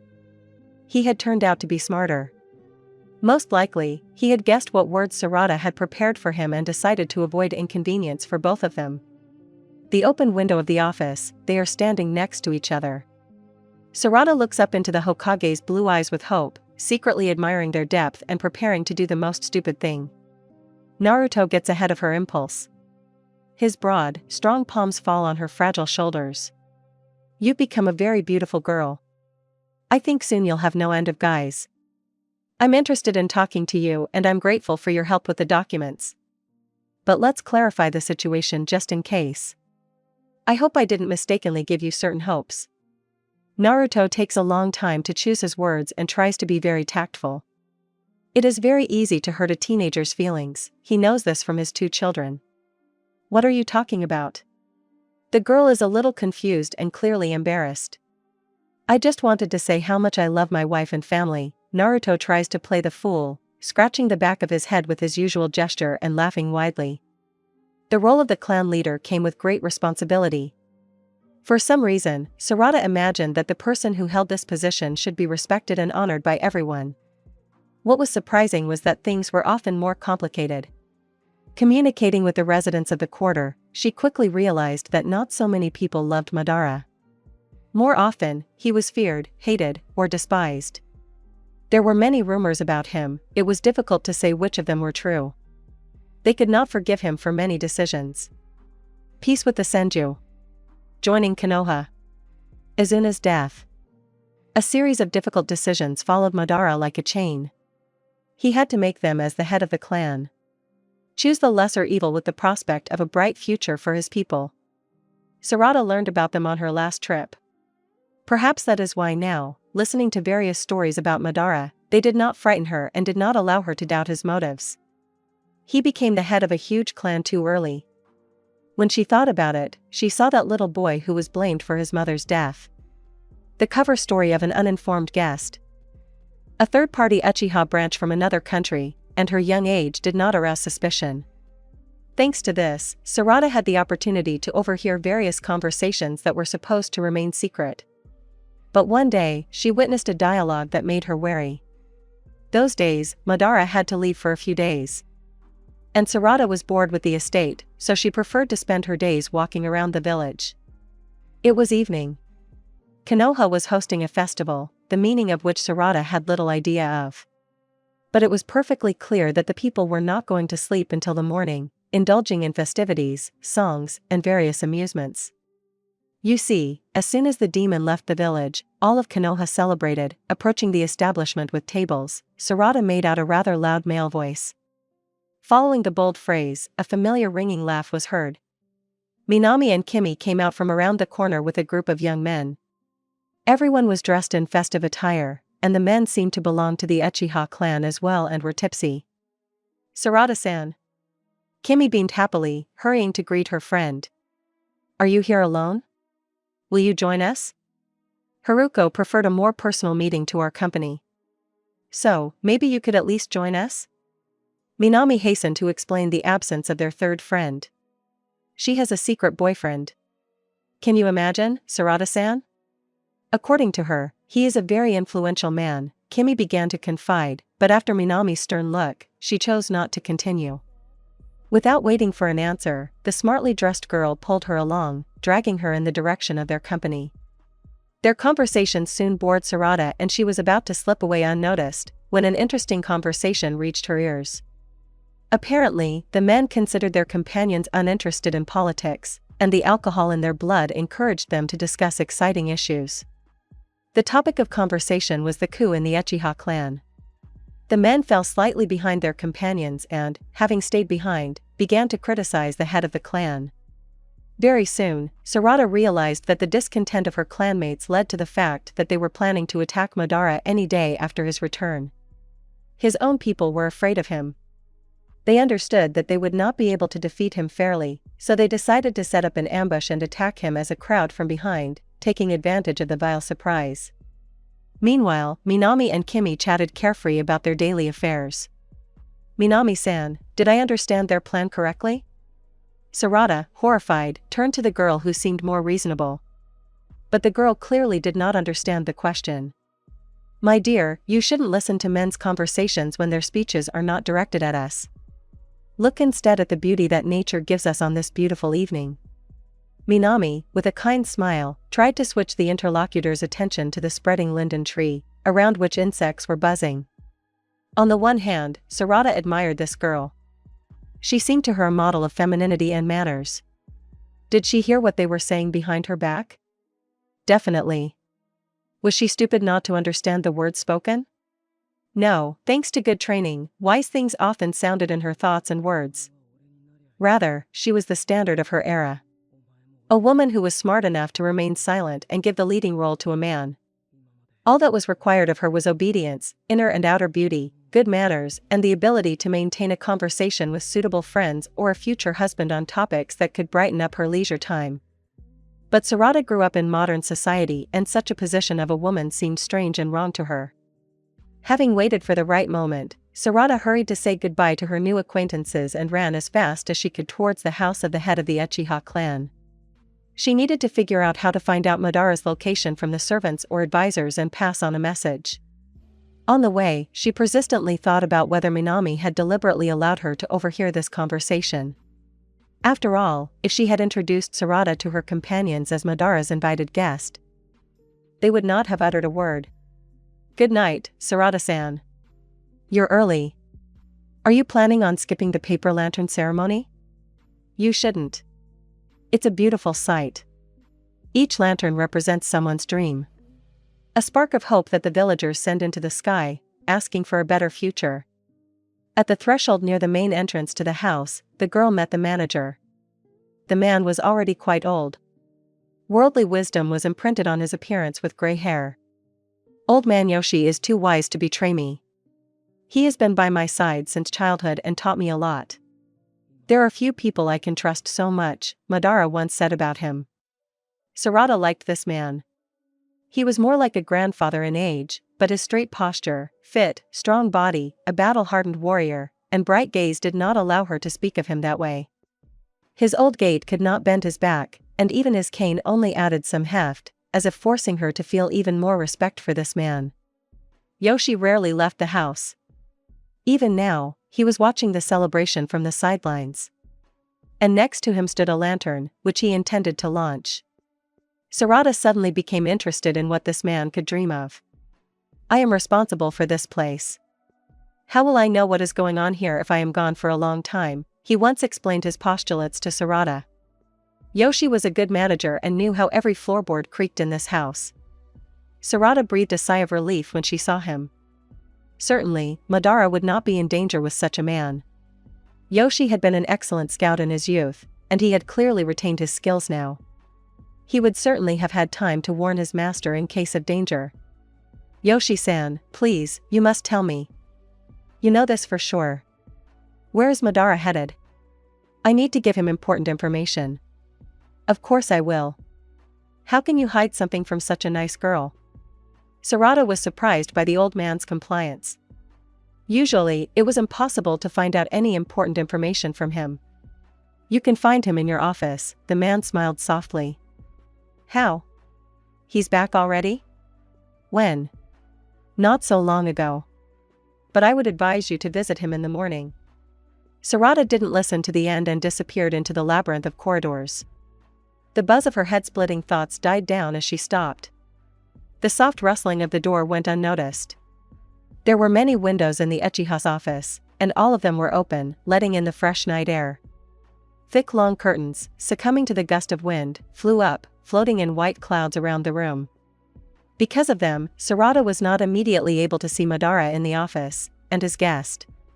When the wind died down a bit and the curtains fell, a clear picture appeared before her eyes. Madara was naked, and in front of him on the table was a girl, wrapping her slender legs around him and digging her sharp nails into his skin. Embarrassment filled her cheeks with a blush. Of course, she needed to close the door right away and try to forget what she had seen. Imperiously, roughly, Madara took the girl without ceremony, tightly squeezing the thin body so that it seemed it would certainly break. But the girl was clearly pleased, emitting not at all modest moans, turning into a scream. Sarada couldn't move, and her gaze was focused on the action. Sweat appeared on Madara's forehead, and his face was tense. However, it was noticeable from his every movement that he was thoroughly enjoying the process. It was only when the half-closed eyes opened wide that he managed to come out of his stupor and the clouded gaze of the Sharingan met the confused black ones. "Does the little one want to join?" Sarada came to her senses only when she heard a soft and mocking whisper right next to her ear. Madara did not feel a drop of shame that he was burning the girl. "Calm down, he was the one who was caught off guard, not me," the girl reassured herself. But instead of a sharp response to the grin, she only found the strength to snort contemptuously. "My lord?" The naked girl, sprawled on the table, decided that she had been forgotten and reminded of herself. Her long black hair, tangled in a fit of passion, swayed, the girl's miniature head turned as if in slow motion. "Haruko?" Sarada's surprise was cut short by the door slamming shut in her face. "So this is who your influential admirer is." Sarada was slowly returning to her room, but halfway there she changed her mind and decided to go to the garden. What she saw upset the girl and she definitely wanted to understand what the reason was. "What did you want to talk about then?" The next day, Madara invites Sarada to his office. The girl does not hear the question asked. Instead, something completely different is in her head. Sweat on the forehead and back. Muscular shoulders. Fireworks outside the window. Billowing curtains. Sarada? I wish I had his peace of mind. The story about the planned attack comes out crumpled. It is difficult to express your thoughts coherently and, without worrying, to collect the information received. And the attempt to look away and hide your gaze seems too obvious. Do you really think that something can happen in my house without my knowledge? A smug grin spreads across thin lips. But your concern is flattering. Madara's words were encouraging. I wanted to believe that he understood the scale of the planned uprising, that he would be able to fight back. Sarada's days became lonelier. Madara was missing from the village. She didn't have to ask questions to know he was preparing to fight back against his own people. The days passed in dreary visits to the library and the training grounds. One evening she decided to take a day off and spend it in the blissful bliss of the thermal waters at the springs. The bath complex was part of a huge territory located at the disposal of the head of the Uchiha clan. The water enveloped her tightly, trying to penetrate every cell of her body. Her ears began to buzz. Sarada liked her hair underwater. It became smooth as silk. As a child, she would wet her head with delight every time, hoping that her hair would remain as pleasant to the touch. Alas, it dried and became soft and fluffy again. Succumbing to a wave of childhood memories, Sarada surfaced and ran her hand through her hair, which spread like a black spot across the water around her shoulders. At first it had seemed to her that at this time and place the darkness had retreated from her. She had not felt its sticky residue since she had woken up in the chambers so kindly provided for her. But now, with each passing day, its return was obvious. Even now, with her eyes closed, she could feel the dense matter creeping closer. The target was her heart. But was there any light left in it? Or would the darkness be disappointed that it had nothing to feed on? The sinking feeling was displaced by a sudden flash of thoughts about Madara. She was both fascinated and terrified by how resilient her distant ancestor had had to be. The village he created considers him a monster. His own clan hates him and wishes him dead. The elders despise him for his innovative views. His relatives blame him for his brother and mother's death. What else has befallen you? Sarada thought as she dived under the water again. Hard times make strong people. Strong people make good times. Good times make weak people. Weak people make hard times. She remembered a quote from one of the many books she had read during this time. These words were firmly ingrained in her memory and made her think about what kind of time her generation had. Good? Easy? Compared to the lives of her parents, it was definitely yes. Could it be said that she and her friends had become weaker because of this? Why had everyone in the area been talking about their genius since birth? Or was it just an expectation? What kind of future would they bring to the village that these legendary shinobi had built many centuries ago? You are not weak, Tsunade. You have potential and you know how to develop it. A familiar hoarse voice cuts through the thin canvas of melodic splashes of water and her own thoughts. She didn't even have time to catch the moment when her solitude was broken. How long had he been watching her? His big eyes suddenly opened wide, his cheeks flushed, and at the same moment he tried to hide his nakedness by plunging into the water up to his chin. You won't confuse me with something I haven't seen. Another grin. The towel tied around his waist remains on the edge of the bath. Tsunade, embarrassed, looks down at his legs. She watches with bated breath as they quickly sink into the water. Feet, ankles, shins, knees, thighs. At this point, she looks away, even more embarrassed. A question belatedly arises in my head. How do you know what I was thinking? I watched carefully. Tsunade, we are connected. I feel and understand you, and you me. Or is this simple truth still not clear to you? But how? An empty question. You shouldn't bother your head with such things here. I forbid it. Why did you come here if you saw that it was occupied? Tsunade tried to move to the side, closer to the spring, near which the water was bubbling and seething. You are the guest. And I am tired from the journey and want to rest.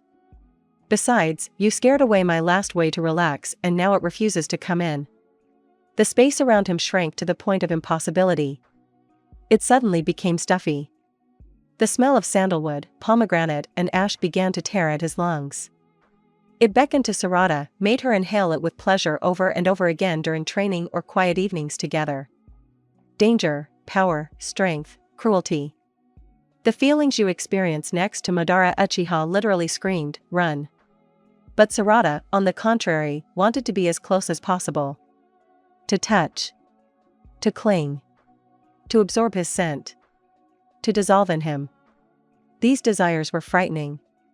The memories of that night were firmly lodged in his memory, returning in two detailed images.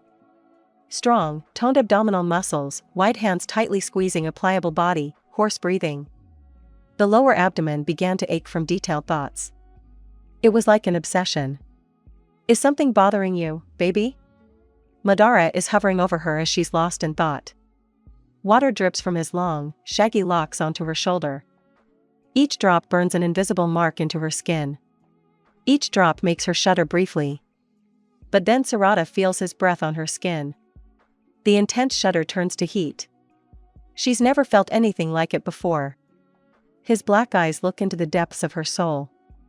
Thin, cracked lips too close to her skin. An awkward movement under the water and Tsunade feels herself touching his body. The brain switches off, erasing the memories of the journey to the bedroom. Tsunade finds herself already in bed. Her entire body is shaking, and a tight knot in her lower abdomen is an obsessive reminder of what happened. Uchiha Madara was able to completely capture her thoughts. In a way that no other man had ever done. In the morning, Tsunade decided that she would now avoid this man with all her might. Madara, on the contrary, sought out meetings with her. At breakfast, inviting her to training, meeting her in the village. Embarrassment flooded her cheeks red every time a heavy silhouette in scarlet armor or black casual clothes appeared in her field of vision. Thought ceased to obey the mistress, drawing from memory the outline of the muscles hidden under the fabric. A leisurely, confident step cut through the silence of the night corridors. For about half an hour, Madara had been pacing the distance from his chambers to the guest bedroom, where the still very young girl who had captured his thoughts was now sleeping. He felt her, understood her, knew her. It felt as if the very path to her thoughts was not blocked by a door. He had never experienced this before. At first, everything was written off as strangeness and delusion. Later, when the situation began to increasingly fit these criteria, he began to study her. It took a long time, but he got to the truth. He and the strange girl he had been meeting his entire life were connected. Their lives, thoughts, emotions, subconscious were connected. Madara was older and understood much more than Tsunade. That night, returning from his journey and looking into the baths, he clearly caught all her thoughts. The information he had learned was confirmed. Now he knew how to use their connection.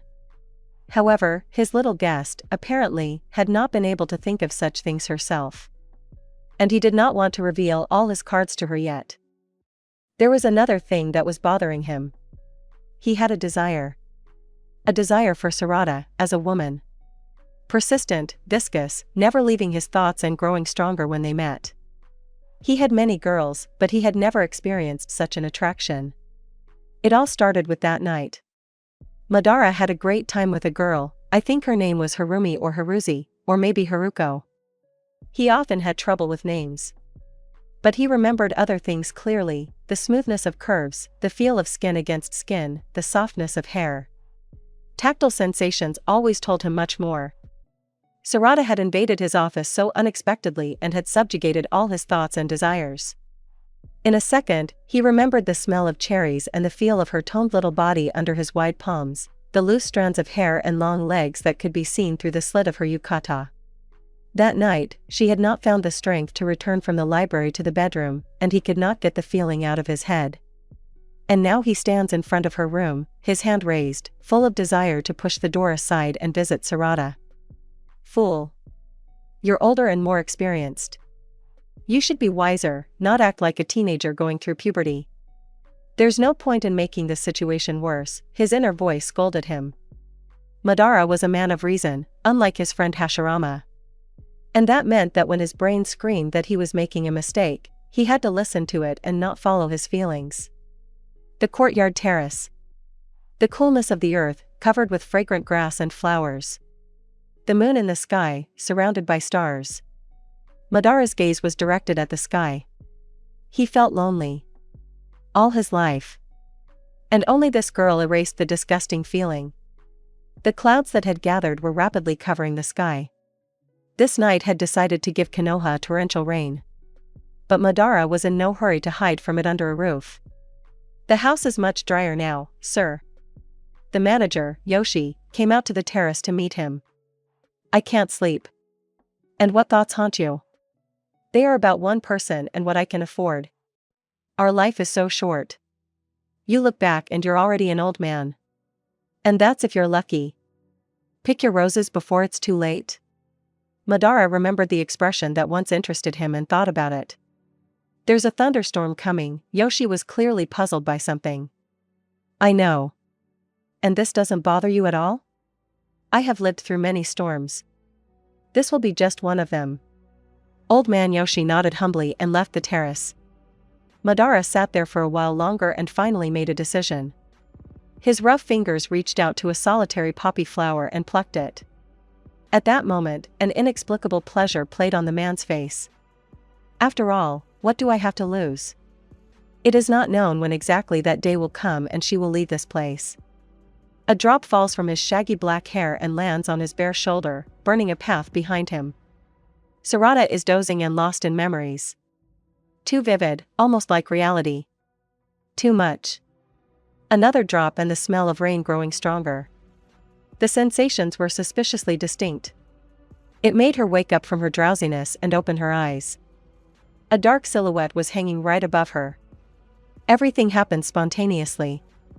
Embraces, touches. Lips greedily sought an answer. The coolness spreading outside the open window was unable to moderate the heat of two heated bodies. Their unity seemed so right, so natural. They would think about the norms of decency tomorrow. And today there was only time for kisses and caresses. Tsunade studied his body with interest, slowly running the very tips of her fingers along his shoulders. Hesitantly moving them lower. Running along the hollow on his chest, touching the wide scars, wondering on each of them how he could survive such wounds. When his stomach came under study, both tensed up. Tsunade carefully outlined the cubes of the press and did not notice how she went down to the waistband of his pants. Madara missed a breath, and she froze. Both understood this was the line on the edge. Roughened fingers touched a soft cheek. A gentle palm rested on sharp cheekbones. The rest of the clothes flew off in the wake of self-control. A large and strong body hung over a miniature and elastic one. Slender legs embraced a tense torso. His feelings.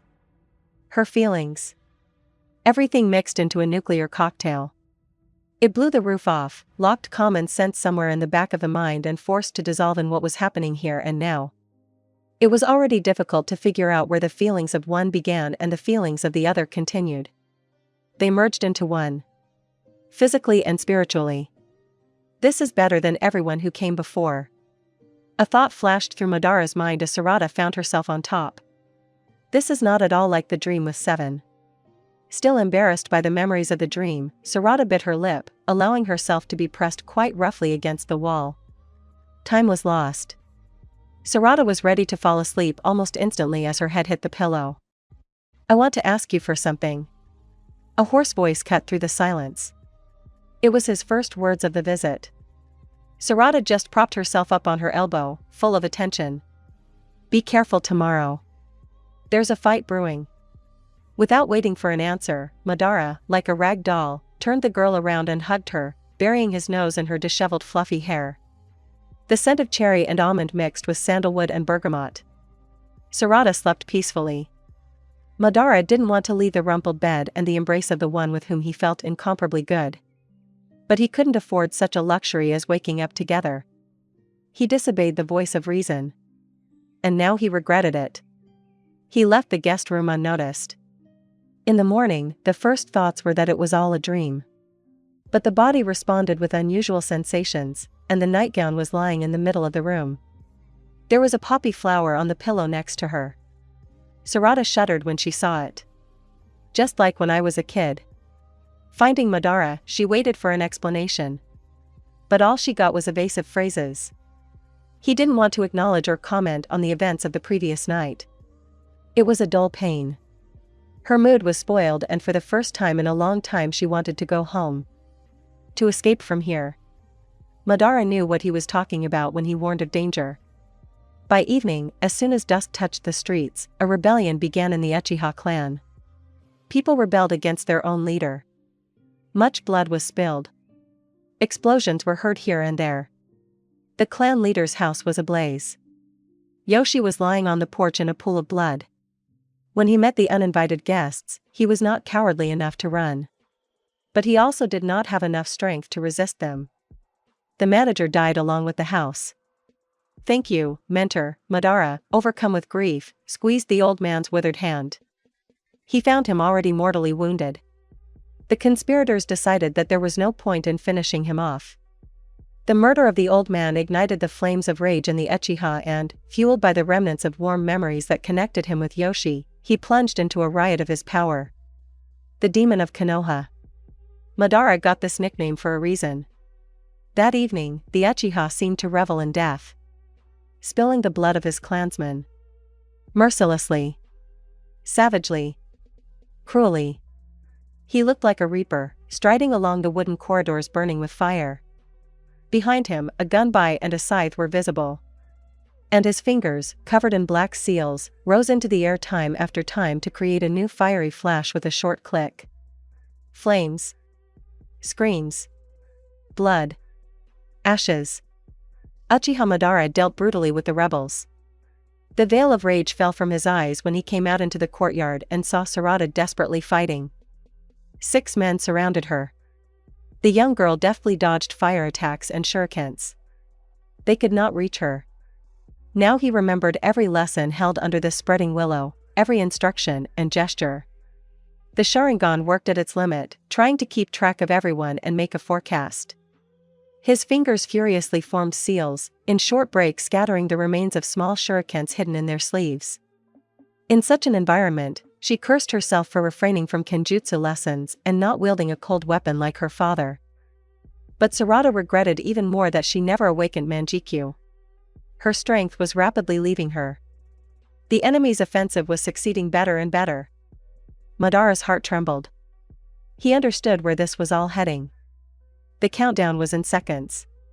He rushed to the epicenter of the battle, already starting to kill the attackers with well-timed attacks from afar. But in such matters, chance often intervenes. You look back and you're already an old man. If you're lucky. Yoshi's recent words floated into Madara's mind. The lifespan of a shinobi was short. But he didn't want to lose her. Not now. This young lady hadn't lived long enough yet. reality slowed down. Madara was rushing into the center of the battle. One of the men raised his katana over Sarada. She clearly did not have time to